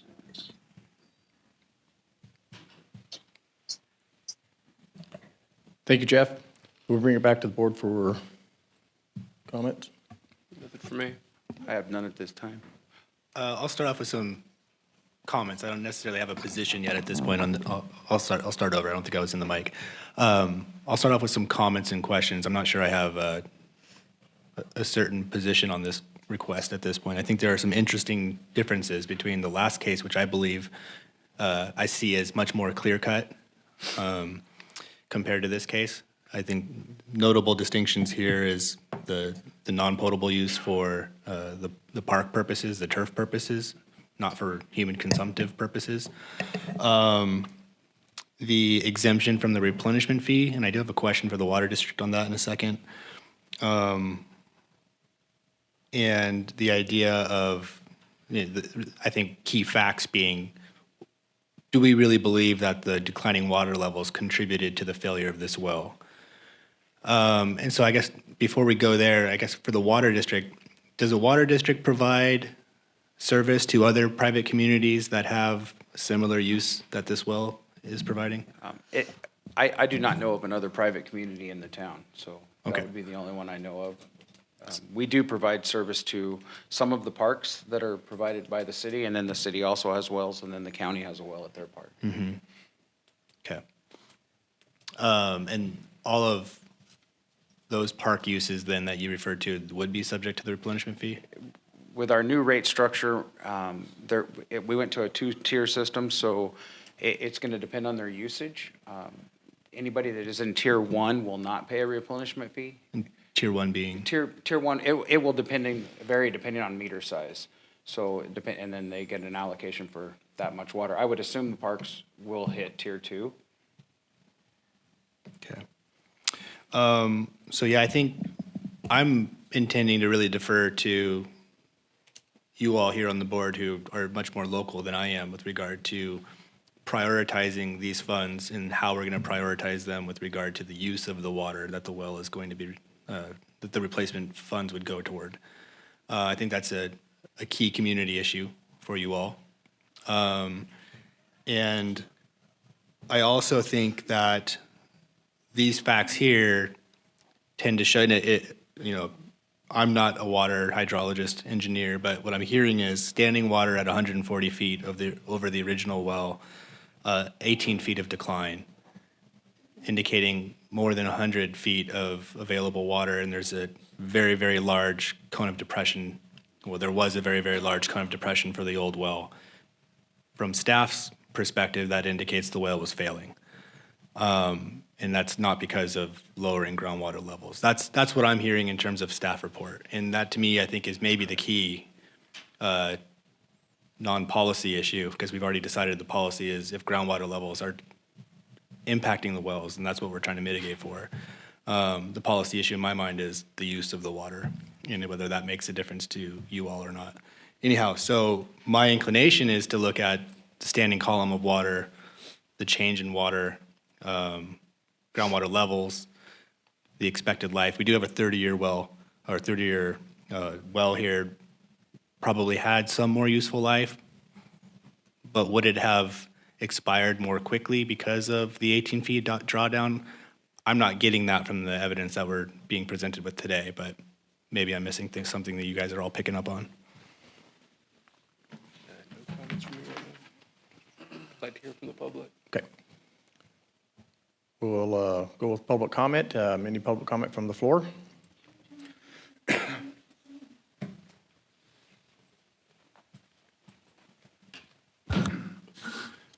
Don Decker again. I sent a report to Stetson last week that talks to the technical matter, the technical aspects of the failure. And Mr. Vallejo summarized actually what I did say. The 18 feet of drawdown, 18 feet of drop in the static water level compared to the standing water levels that should be in the well, that are in the well when the pump is not running, it's insignificant. It did not fail as a result of declining water levels. It failed as a result of mechanical failure in the well. The more than likely, the screen is plugged and the pumping drawdown is huge. In fact, I've never heard of such a huge pumping drawdown in other wells in this valley. One problem is the casing, 8-inch casing, is small compared to the 15 horsepower. It's overpumped. There's a design problem from the very beginning.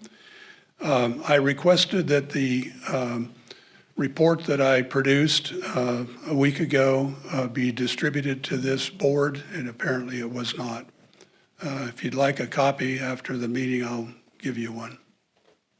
Thank you. Thank you, Don. Any other public comment from the floor? Seeing none, we'll move to the phones. Caller, go ahead. Caller, go ahead. Yes, can you hear me? Yes. Yes, this is Mike Neal. So as to this well and the things that have been said so far, I believe it's very, very plain that the quote-unquote failure of the well was due to mechanical problems in the well, both just physical problems and apparently, according to Mr. Decker, there's a design problem. It's not because of the lowered water well. And I'd also like to point out that, unless I'm mistaken, I believe that this association has already drilled a replacement well, so they don't have a water supply problem. That should be enough. But also the fact that it's been, I've stated this before. I'll state it again because I think the position of the staff is not proper. That it doesn't apply to non-potable wells. It's clear from the language of the policy that this is for wells that supply drinking, bathing, cleaning water that you don't mind putting on your body, and you're not going to want to put this well water on your body. So it just doesn't qualify. It's very simple and seems to be extremely plain, at least to me. The other issue that's been kind of highlighted during this discussion, and I think may need another item brought up for discussion at another board meeting, is the fact that they're being either looked at as a de minimis or some kind of a specially designated well under these Federal Reserve water rights stuff, blah, blah, blah. But as Mr. Griffin nailed down a while ago, this is not a public park. It does not equate to the city park, to the county park in town whatsoever. It's for the exclusive use of the members. And, they're saying, well, we don't have to pay the replenishment fee. Well, they should have to pay the replenishment fee for the water they use for this park, unless they want to make it public, which, they'd have to take that up with themselves. So until such date, they should be doing that. And I think this board should make a direction to put that on the agenda to discuss. So I believe that's all I have. Thank you. Thank you, caller. Any other callers online? Okay, seeing none, we'll bring it back to the board for discussion and any action that we may be taking. Thank you, Chairman. Just from what I've heard, we discussed in the last item being consistent in how we apply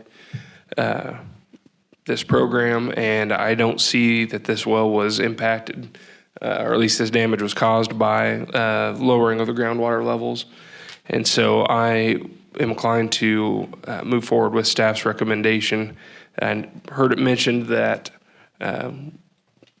Heritage had already drilled another well, and I don't think that should be a consideration. I commend them for going out and doing that and getting it done, and I think it's perfectly reasonable to come and seek reimbursement for that. But I don't see this as being appropriate to be reimbursed through the shallow well mitigation. So again, I would just make a motion on staff's recommendation. Thank you, Director Peters. Any other comments? Well, I'll second the motion. And my comments on that being, it seems pretty clear from the evidence we have that groundwater levels didn't actually cause the problem, or at least more likely than not, at the very least.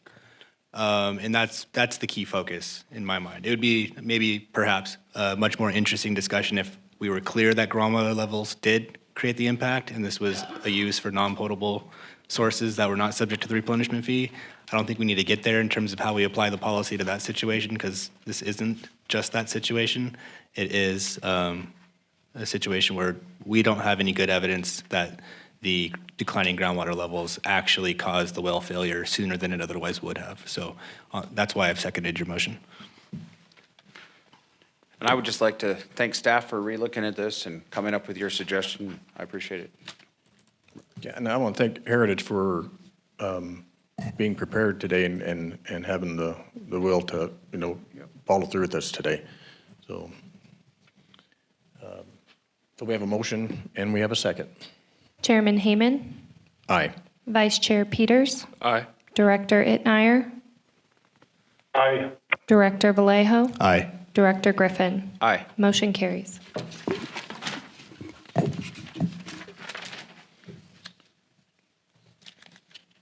Okay, moving on to item number 12, authorize the Water Resource Manager to submit the 2022 Water Year Annual Report to the Department of Water Resources. This will be with Steve Johnson and Heather. Hi, everybody.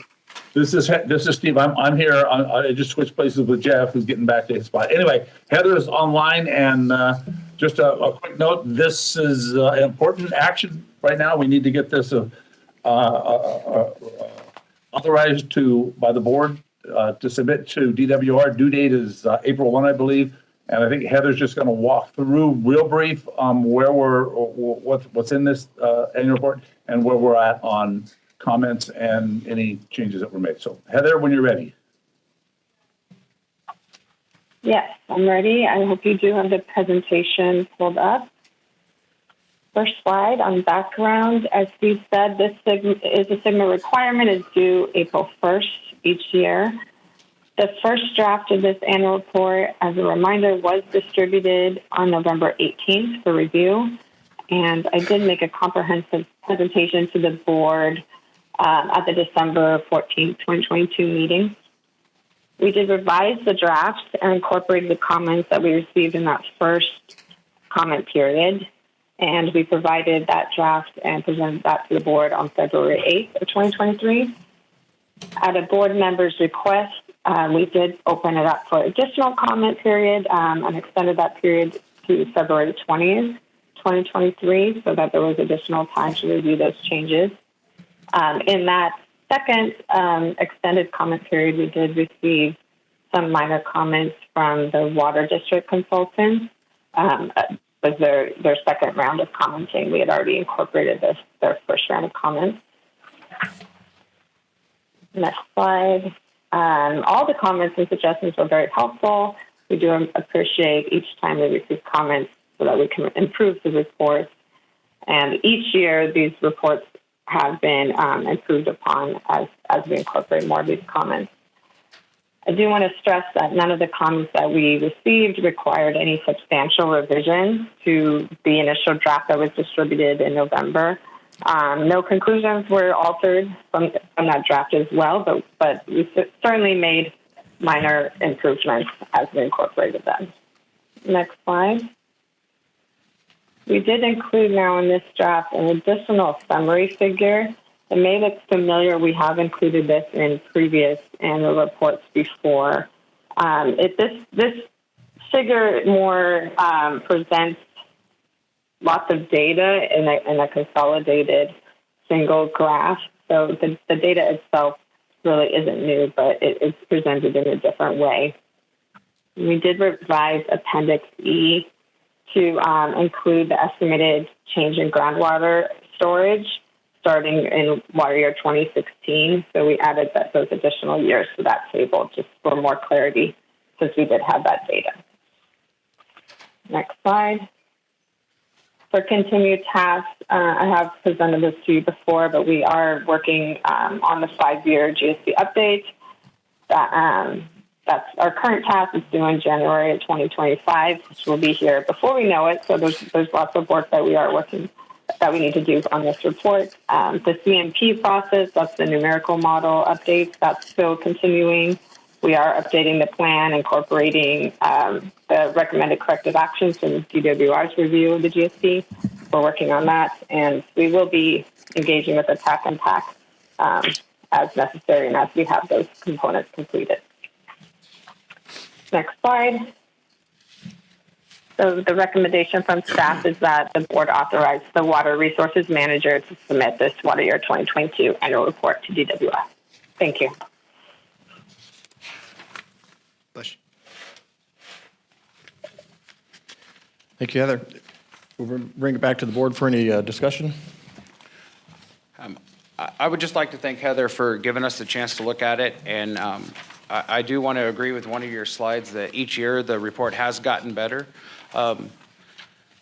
Understanding the urgency to get this turned in and submitted, I will be on board with that, but again, I want to make the clarification that doesn't mean that I or the Water District supports every aspect of this plan, but we do understand the importance of getting it in and submitted, and thank you for taking the time to consider our consultants and other input that you received. Thank you very much, Heather. Thank you, Director Griffin. Any other comments from the board? Comments, not any sort of other questions or anything. Well, that's not quite accurate. Yeah, some questions about the slide that you showed showing the declining groundwater levels and actually the increasing groundwater levels in the El Paso area. To clarify, that those are not groundwater levels, that's change in storage. Okay, actually, so that answers my question then. I don't have a question. Okay. Any other questions from the board? Okay, seeing none, we'll move to public comment. Any public comment from the floor? Joshua Nugent, Mojave Pistachios. Just like Chuck said, the report's getting better. We appreciate it. Just for accuracy, I wanted to bring something up on, I think it's page 160 of the board packet. There's a chart that says how much different ag people and everyone have pumped. So we had an issue with one of our checks that we sent at the end of the year got eaten up by FedEx, I guess. And so we found it at the end of the year, so we've reissued a check. April was very helpful with that and making sure that it hadn't actually gotten lost in the mail or something. It was FedEx that lost it. So we just wanted to affirm that we have pumped 3,540 acre feet for 2023. And I'll send all of this in an email to April and Carol and everybody. But we've pumped 3,540 acre feet in 2023. In 2022, sorry. That's about 2.2 acre feet per acre over the 1,600 acre feet, which is about right for the age of the trees where they're at. The check that was missing was for like 705 acre feet, so I think that helps account for some of the discrepancy in the amount that actually was shown on there. I think your estimated number was actually right, though, the number that April put in there. So we just want to say that will bring us to $371,717 that we paid for the groundwater extraction fee in 22. If you divide that by 105, that comes up with the 3,540 acre feet. So I'll send kind of an audit of all that information to April. We just wanted to make sure that your numbers when you turned them in were accurate. So that is how much we pumped in 22. And that'll bring us to about $1,009,000 that we've paid on the groundwater extraction fee to date. And then just thanks to Mother Nature, there's actually been zero pumping in 2023 because she's doing it for us. So thank you, guys. Thank you, Josh.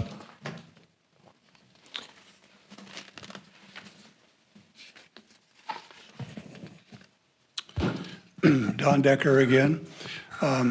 I would also like to congratulate Stetson for overall a nice report. It has been improved greatly through the years, through their efforts and through the efforts of those who've written reports and comments on it.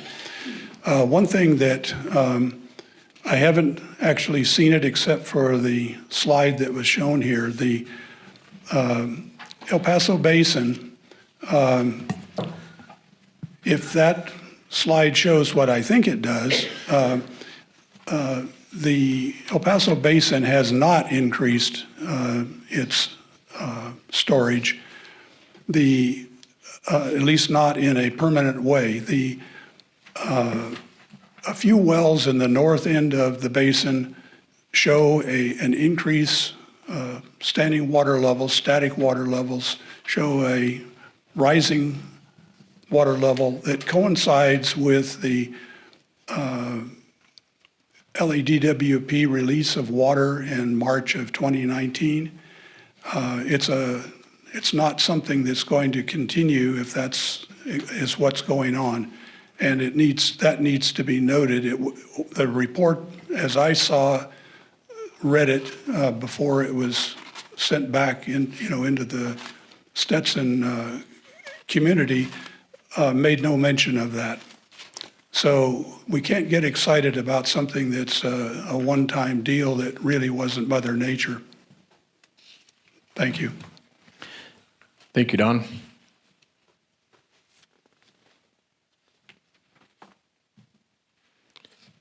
Any other public comment from the floor? Seeing none, any public comment from our phones? No public comment. We'll bring it back to the board for discussion and recommendation. I'll make a motion to accept the report. I'll second that. Okay, we have a motion and a second. Chairman Hayman, Aye. Vice Chair Peters, Aye. Director Itnire, Aye. Director Vallejo, Aye. Director Griffin. Aye. Motion carries. Okay, moving on to item number 13, authorize the Water Resource Manager to submit the water recycling feasibility study to the United States Bureau of Reclamation. This will be with Jeff Helsey and I believe Mike McKinney with Capital Corp. Could I make a comment before we go through this? Yes. Is it possible to table this? We just received this on Monday, and I feel that the district has been working with Stetson, Krieger, and Stewart's been working with Stetson on this report. Krieger and Stewart has not had a chance to review this yet. We have not looked at this. This is a very critical part of our plan, is this water, the recycled water. And I just don't think, I mean, it's a huge report. And to try to get through it, I started reading it Monday night after my son's birthday party, and I read for 2 hours, and there's no way I can absorb all this and make a decision on voting on something without going through the whole thing. So instead of having them do their presentation, I would rather postpone it and do it so we can look at this and actually go through it and come up with some real answers, because I'm not prepared today, to be honest. I can respect that, Director Griffin, but I think based on timing issues of some of these items that we have, it'd be my viewpoint that we proceed with this. And so I'm open to other board members' suggestions and yeah, I would like to hear if there are some deadlines that we're trying to meet here with taking action today. And even if there isn't a deadline issue, I think I would like two parts. I would like to hear it. So I did read it, but some of it is dense and hard to really digest, if you will, from a layman's perspective at least. And it would be good to hear the presentation, hear what they have to say, and help that inform us, even if we do decide to take action at a later meeting. I'm still on the fence about whether we need to wait or whether it's a time-sensitive matter.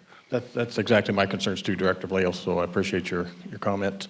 And Chairman Peters has stepped out, but I think we can go ahead and proceed. So Jeff, if you'd like to start out.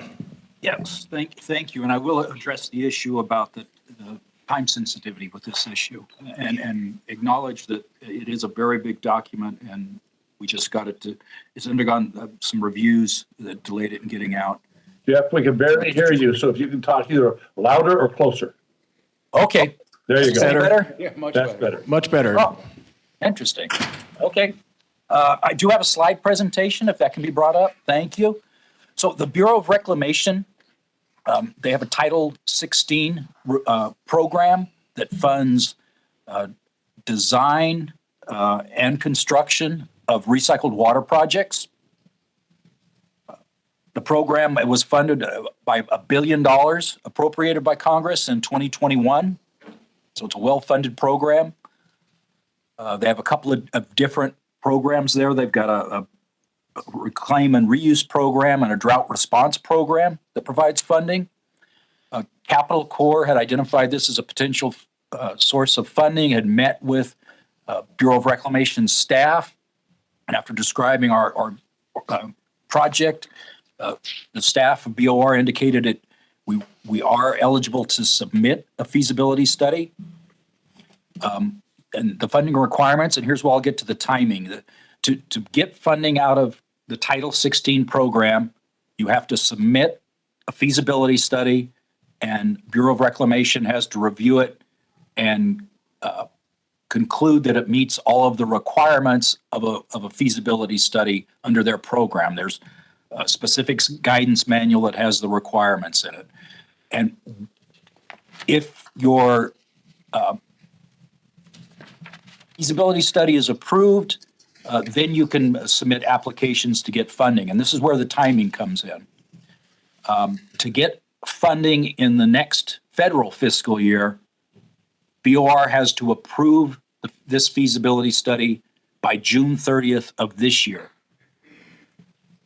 We can submit it next year and get funding the year after, theoretically, or we should be able to. But if we can submit it by June 30th, we'll be able, of this year, we can submit an application for funding for the next federal fiscal year. It can take the Bureau of Reclamation up to 6 months to review one of these reports. They've indicated to us that if you follow their guidance and include all the information that's required, that can be done much more quickly. They didn't say how quickly.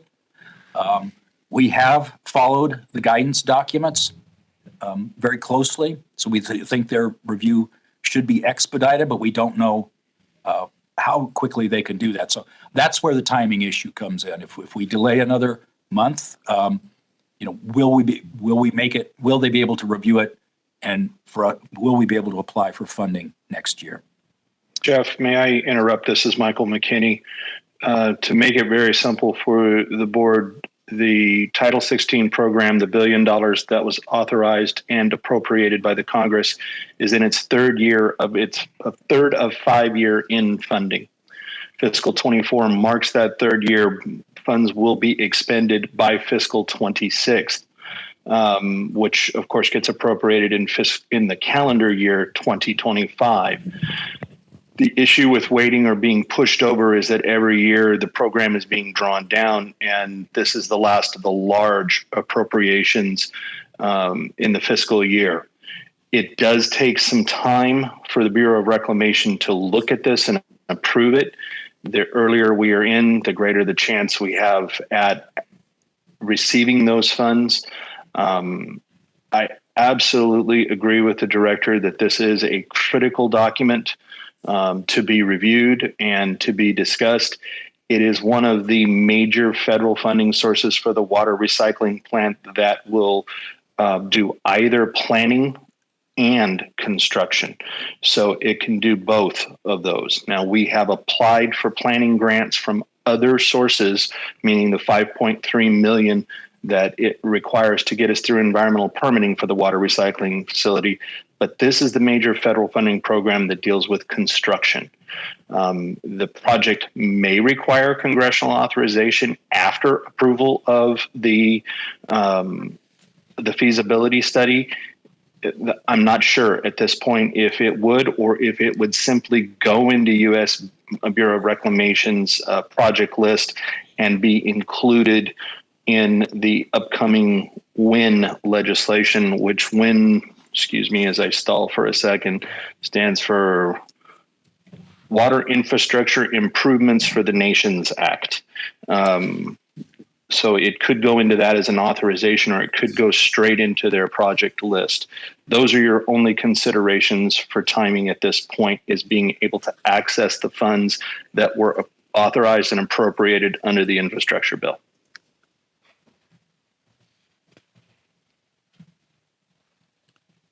Thank you, Michael.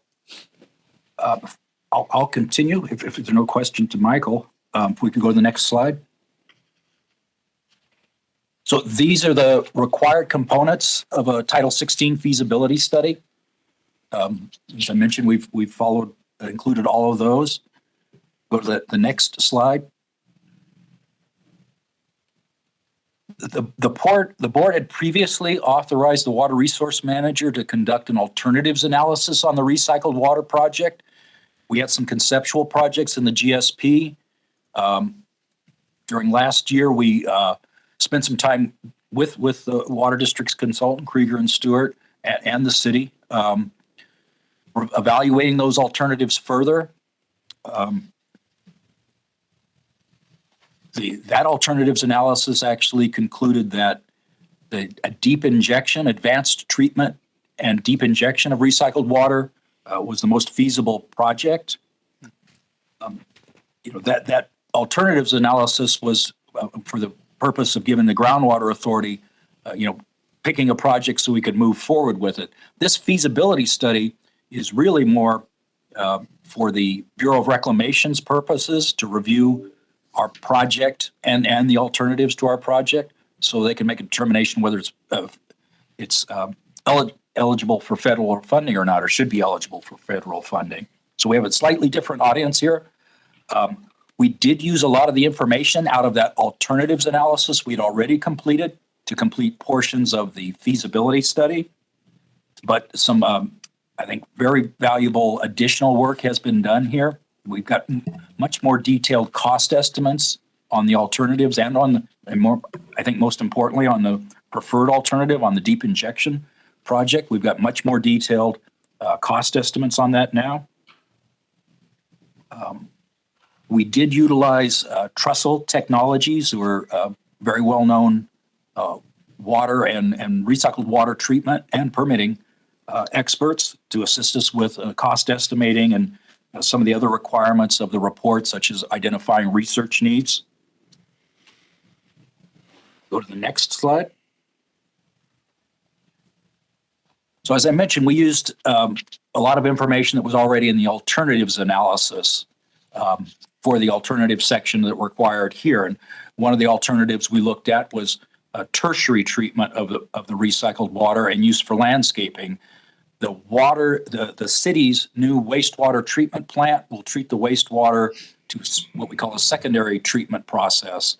To use it any further for beneficial uses, you need to treat it further than that.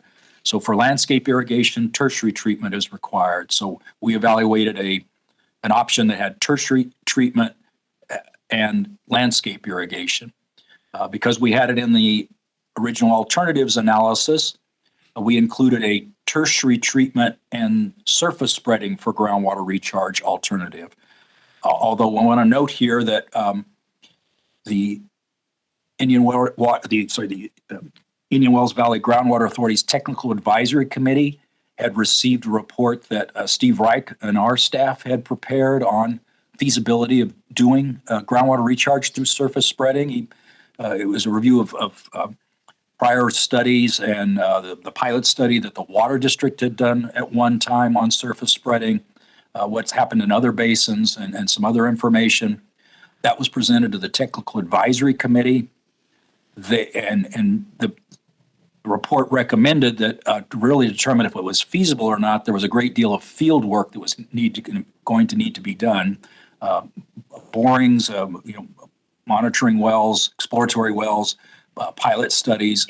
It would have been an expensive program to try and verify if whether it was feasible or not to do surface spreading. The TAC reviewed the information and concluded that it really wasn't viable. There was really significant uncertainty based on the information that was available and the prior pilot study about whether the recycled water would reach the groundwater table or not. So it's concluded that that's really not a viable option for this project. So the third alternative we looked at was tertiary treatment and what they call full advanced treatment of recycled water for deep injection. And that full advanced treatment is an additional requirement if you're going to recharge through injection. Full advanced treatment includes, among other things, reverse osmosis treatment and advanced oxidation and disinfection of the recycled water after the tertiary water. And we looked at both what they call a two-stage reverse osmosis process and a three-stage reverse osmosis process. And I'll explain a little bit more about what those are in a couple of more slides. But that was also one of the new things we were able to do in this feasibility study that we hadn't been able to do in the alternative study, was spend some time looking at those two different options for deep injection. And Trestle Technologies, brought a lot to that analysis. If we go to the next slide. So the tertiary treatment for under alternative one for landscape irrigation included a granular media filtration and ultraviolet light disinfection. That's what we Trestle had selected for that and costed out.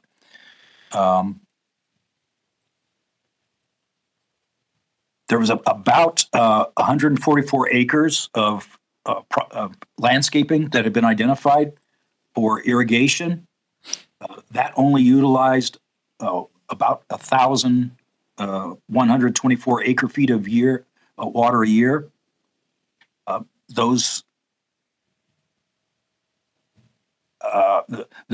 would not use all of the recycled water that would be available.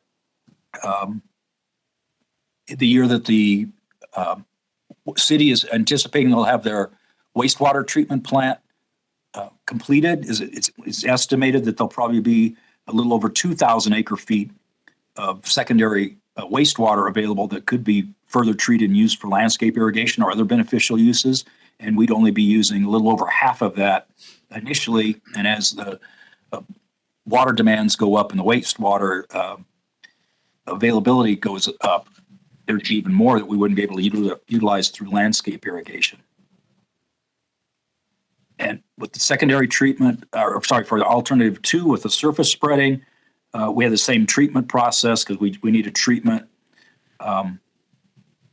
We would, if we were able to do surface spreading, which we don't believe we can, we would be able to use the treated secondary water that was available to further treat it and spread it.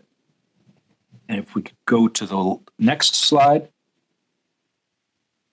So in alternative three, the injection, same treatment for the tertiary part of the treatment. The full advanced here, we'll get to the two-stage reverse osmosis and the three-stage.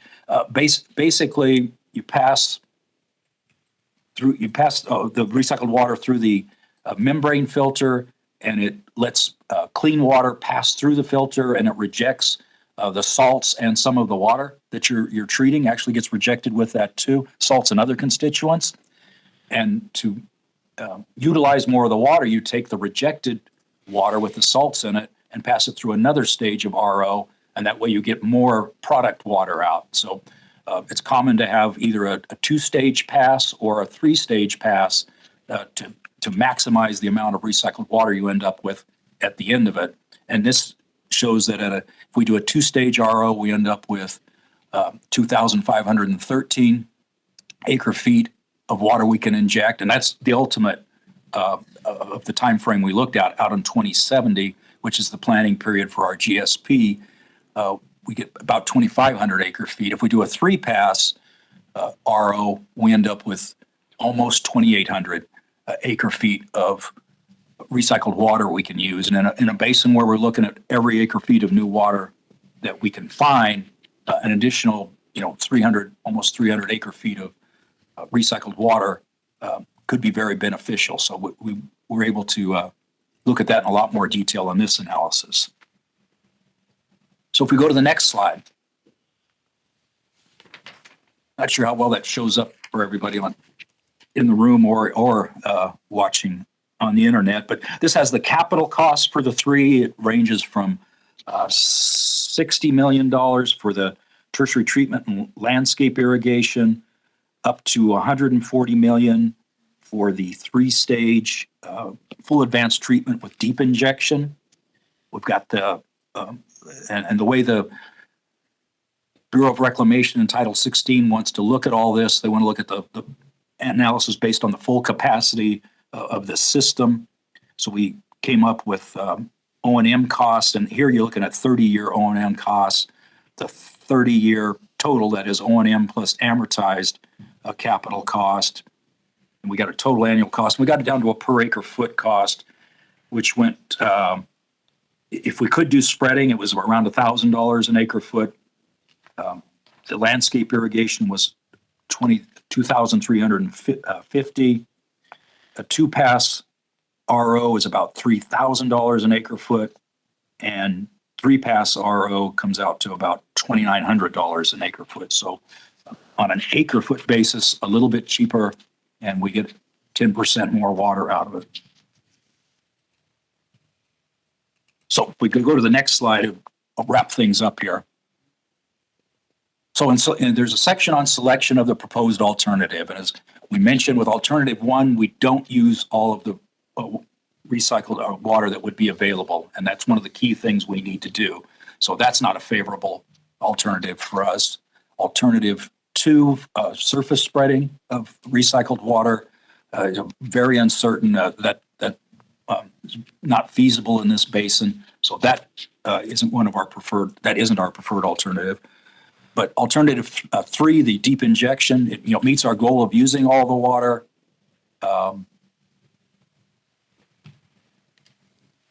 And we can use it to offset the overdraft. And it's a project that we know is feasible to do in the basin. So that's the quick overview of the information that's in the feasibility study. We had recommended authorizing us to submit it, but the question's been come up, certainly a legitimate question about reviewing the report. With that, I'd be glad to answer any questions. Jeff, this is Steve. I just wanted to add one other thing, and this is in relation to Director Griffin's concern about timing and stuff, which is certainly a legitimate concern. But I just wanted to point out, and I'm not sure if you did or not, Jeff, because I was off for a bit, offline. But the work done on this Bureau of Reclamation, this feasibility study, essentially mirrors the work being done on the project report for the recycled water project through the recycled water technical team that includes the water district and the city. So we use essentially all of that work that was done through that technical group to prepare this feasibility study. So there's not going to be anything inconsistent in this report that's not already in the recycled water report on the technical group. So I just want to make sure Director Griffin was aware of that. Yeah, and Stephen, I did point out, you're right, it's not inconsistent with the alternatives analysis that we've been working on with the water district, but I did point out where we've provided additional information in this report. Jeff, this is Director Griffin. I have a couple questions for you. As Steve mentioned, you guys have been working with Krieger and Stewart, but I know Krieger and Stewart was told they would get a copy of this last week in an email. And so because I called him and asked if he had got this yet to look at it. So I think there's some difference in some of the numbers. I think the district is coming up with a less cost than what you guys are coming up here. And then I also wanted to know, does this cost that you're projecting per acre foot, does that include just treating the water and injecting, or is that the total project to build the facilities, everything? Yeah, the capital costs that are in there are the cost to build everything that we need to design and build everything that we need for the injection project. Can we go back to that slide? There it is. Okay, so the city's going to build a treatment facility. We know that. So we're adding this cost into the total overall cost. I just want to make sure I'm following it correctly, because that's going to give a false lead to how much the water is actually costing, because irregardless, they're going to build a new treatment facility. And if that water can be used beneficially, it's going to make the cost go down of that water. It's not going to be incorporated as one cost, because no matter what, that facility is going to be built. Yes, the city is going to build it. No matter what, the city is going to build their new wastewater treatment plant. Those costs are not included here. Okay, that's what I wanted to find out. So thank you for that. So all these costs are just what would happen after when it went to the secondary treatment and on from that stage. They'll do secondary, so it's everything we need to do to take it from their secondary treatment plant and all the rest of the transport it, process it, and inject it. Okay, perfect. Okay, Jeff, does that conclude your presentation? Yes, it does. Okay, thank you, sir. We'll bring it back to the board for any discussion or comments. My only comment would be, if we vote on this today, I wouldn't be a no or a yes vote. I would have to abstain because I feel that we need the time to look at it, and I would like to read through this whole program. And I do understand what's going on here. So I have a license in water treatment and also water distribution grade 2. So I understand these theories, and I want to check numbers and see where I'm at. So that's my opinion. If we can wait, I would like to wait. I don't want to mess this up on getting money, but I think the board needs to be given time to review stuff. So with that in mind, I would like to ask if we could get the stuff a little sooner so the board can review it. If there is something like this, we need at least a week to where we can look at a package that's sent out. And that's what I would like. I understand your concerns, Director Griffin, but I would say that it was pretty clear and concise from the presenters today that the speed, the timing, and the issue at stake here, it's important that we not miss out on our opportunity and chances in the funding arena. So I am in favor of moving forward with this, but I will bring it back to the board for further discussion and comments. Are we waiting to hear from the public on this? We do. I'll just wait to see if I'll wait for that. Okay. Any public comment from the floor?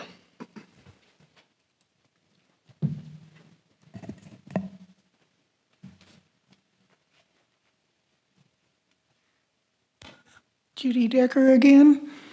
I concur with Chuck Griffin completely. The last two board packages have been humongous, and yet we've had less than 48 hours to review them. I'm not on the board, but if I were on the board, I couldn't vote for this either. There needs to be a better path to communication from staff to both the board and the public. That being said, I have a comment that's sort of like a question. It might not be addressed in here, but it's certainly something to be addressed. Since Sigma started, society has changed a lot. And one of the unfortunate things that has changed is the large use of opiates, in particular fentanyl. And I hope that Stetson and Krieger and Stewart are looking carefully at these options to make sure that these kinds of drugs can be taken out before they are injected into our groundwater. Thank you. Thank you, Judy. Any other public comment from the floor? Seeing none, any public comment from the phones? Caller, go ahead.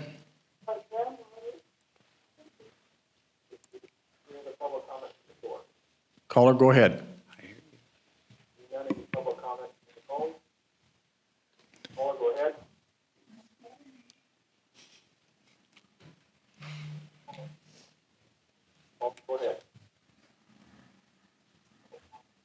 Caller, I would recommend muting your streaming device. There is over a 20-second delay between what you're hearing on the streaming device and what you're hearing on your phone at the moment. What we're hearing.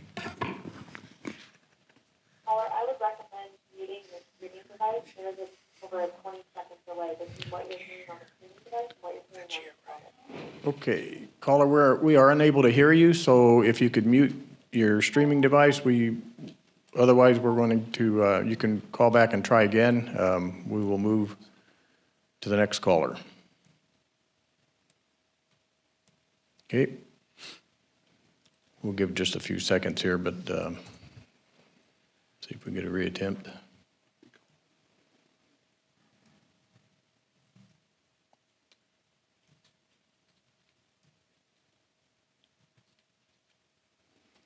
Okay, seeing no further calls, we'll bring it back to the board for any discussion or a motion.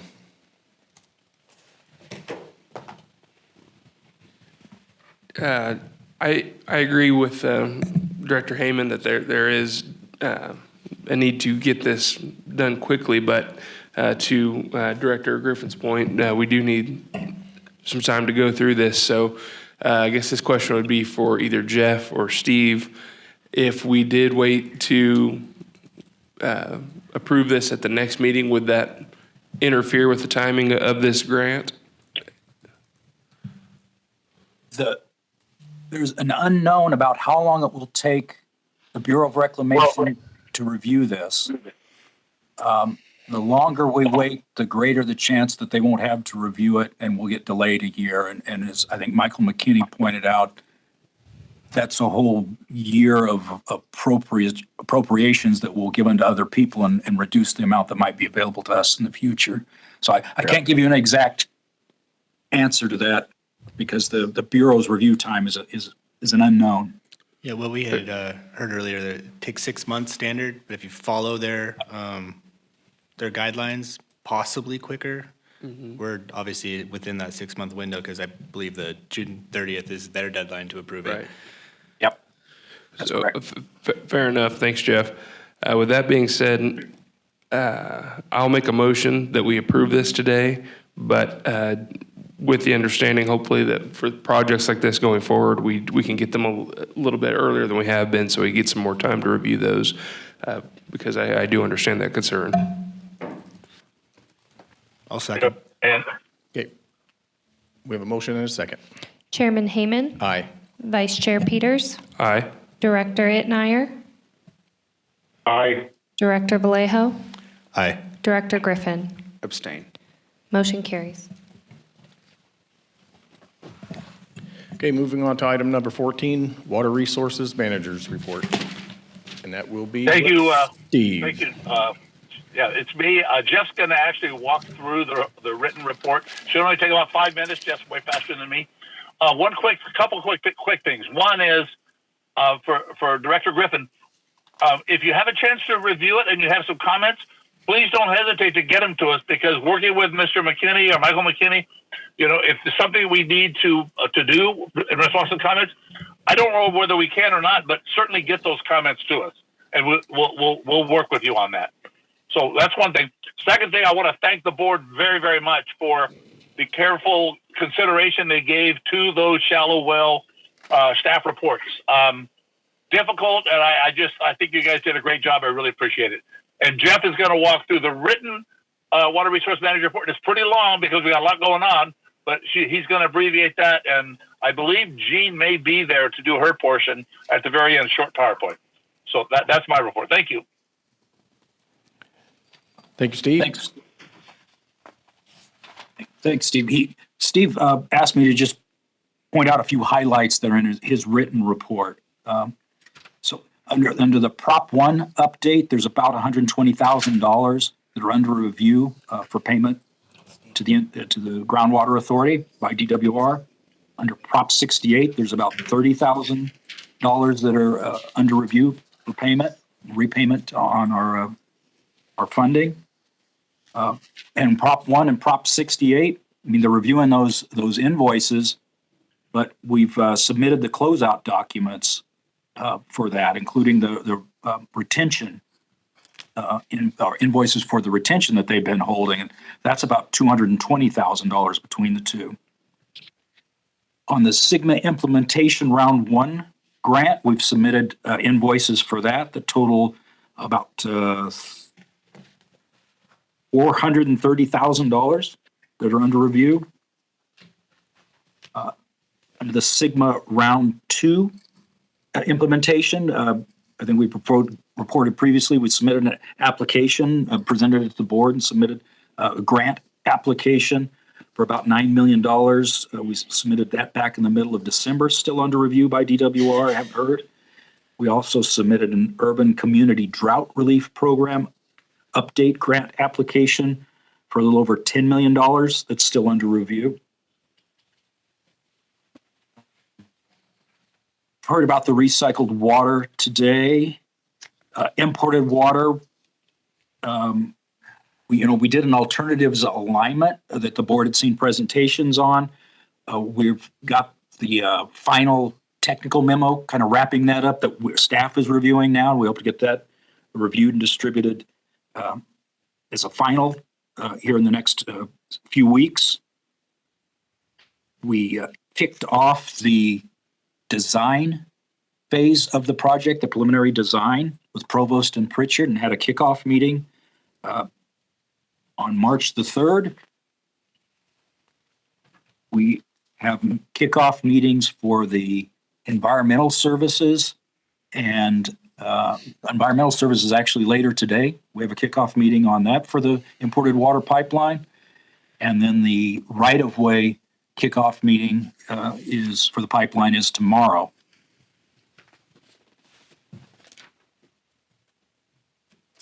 And with that, we talked about some of the other things that are in the report already. Too. With that, Jean Moran has a few slides to present on some of the data gaps and other work that she's doing in the field.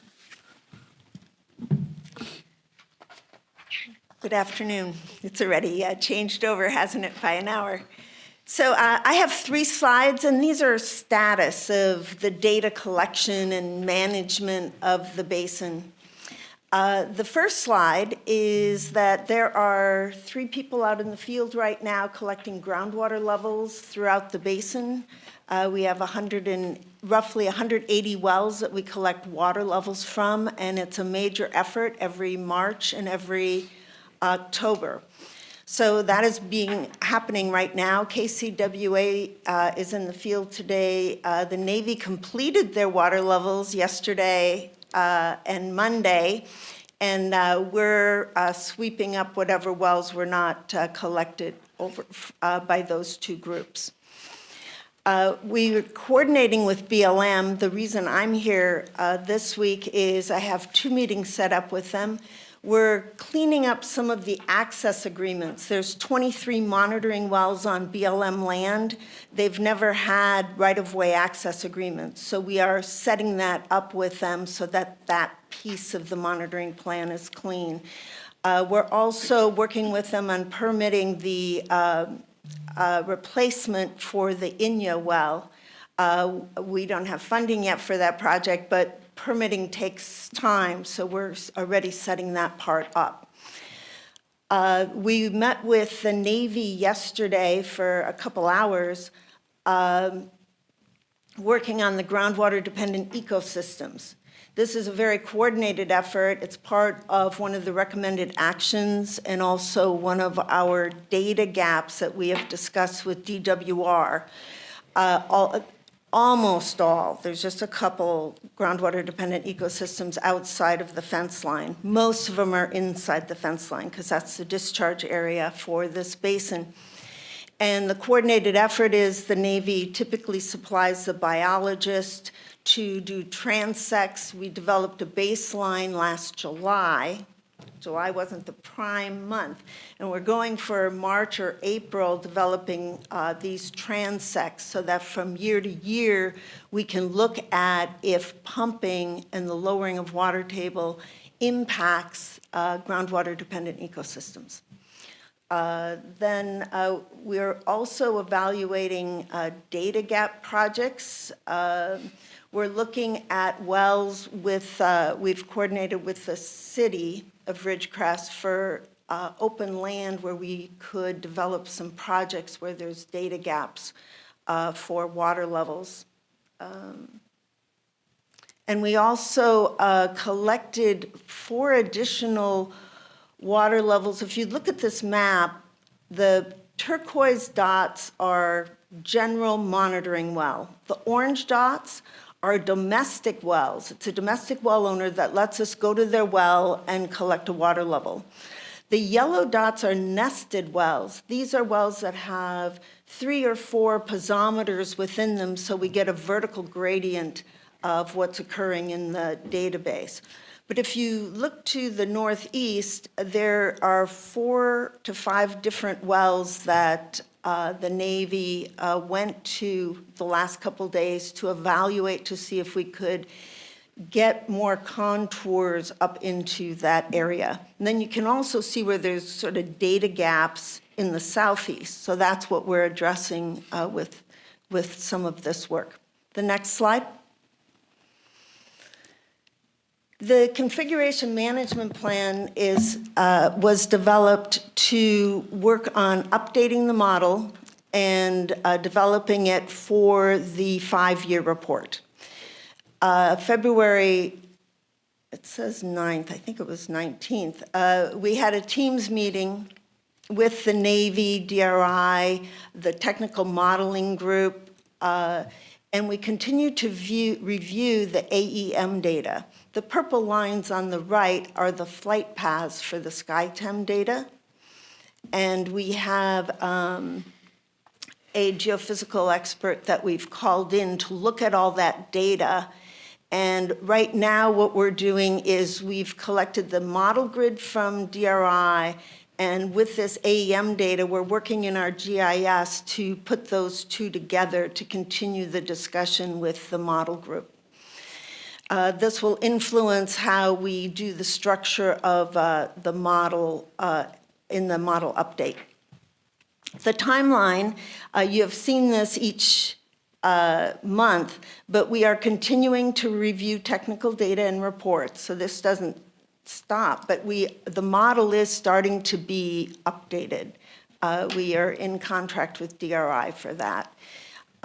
We are planning to have the model revisions and calibration and sensitivity done this year by the fall, so that the model will be ready to do alternatives or analysis for the 5-year update of the GSP. And that will be occurring in 2014. Next slide. Well, I told you last time we would be drilling, but we are not. They have finished all of the enclosures of the contract. The GA has signed the contract. And they thought they would have signed the contract by this board meeting, but they have not. So I checked my phone right before I came up. We were hoping to get it today, but any day now, we will get that contract. We are having a kickoff meeting tomorrow with BLM, the Navy, the driller, the geologist, the biologist, all out in the field to review the parameters of the BLM right-of-way access. There are a lot of details to it of exactly how you can handle the site, how all the endangered species have to be accounted for, the archaeological constraints on the site. So we will be going through that so that when it gets signed, we can sign the driller contract, because we can't sign that until we have this cooperative agreement in place. And then we will start drilling. It might be in March, but it might be in April. So that I don't know yet. I hope next meeting, for sure next meeting. I can't believe it would be any other different. We will have a signed contract. The other thing that we are doing, though, this week is because we do have access agreements to those former sawmill wells, we are collecting water levels at them and assessing what the next steps go forward. What this gives us is the figure on the left-hand side. RVS is Rose Valley subflow. So those are wells that are in Indian Wells Valley looking at the subflow coming underneath. CSL is California State Lands. So those are former sawmill wells that just got capped off, and we used to collect groundwater levels, but when they sealed them, no more water levels were collected. So this will build upon that record, and it will give us information and data. We can start calculating with that gradient of those water levels what the subflow is in. All we have right now are estimates, and we're estimating like 1/4 to 1/3 of the available safe yield is coming from there. So we really want to know what that number is. It will help in the modeling. And that is it on my slides. Thank you.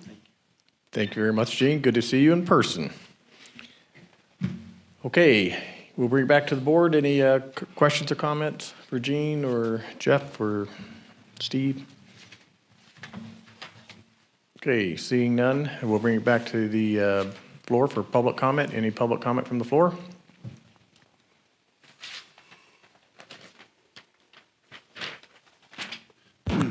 This is Don Decker. This is a question for Jean. You didn't mention BR10, which is right at the sawmill site. That was you just didn't do it. Why isn't it, We did measure it. yes, you didn't mention it in your discussion. You were talking about state land wells, but they're scattered right around BR10. Correct.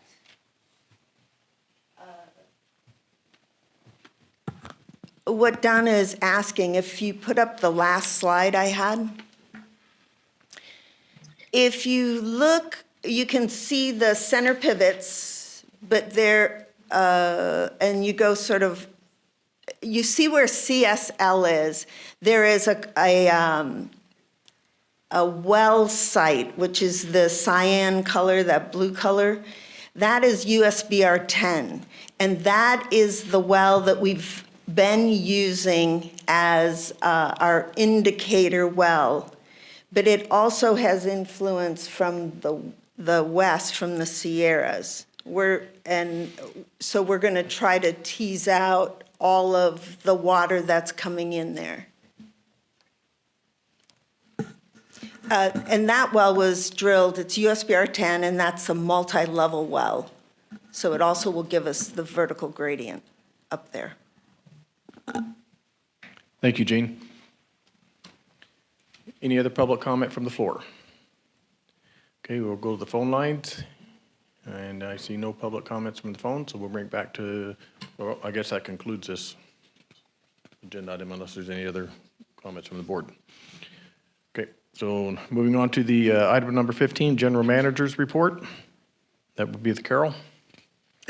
Hi, thank you, Mr. Chairman. So we have in your packet our financials for February.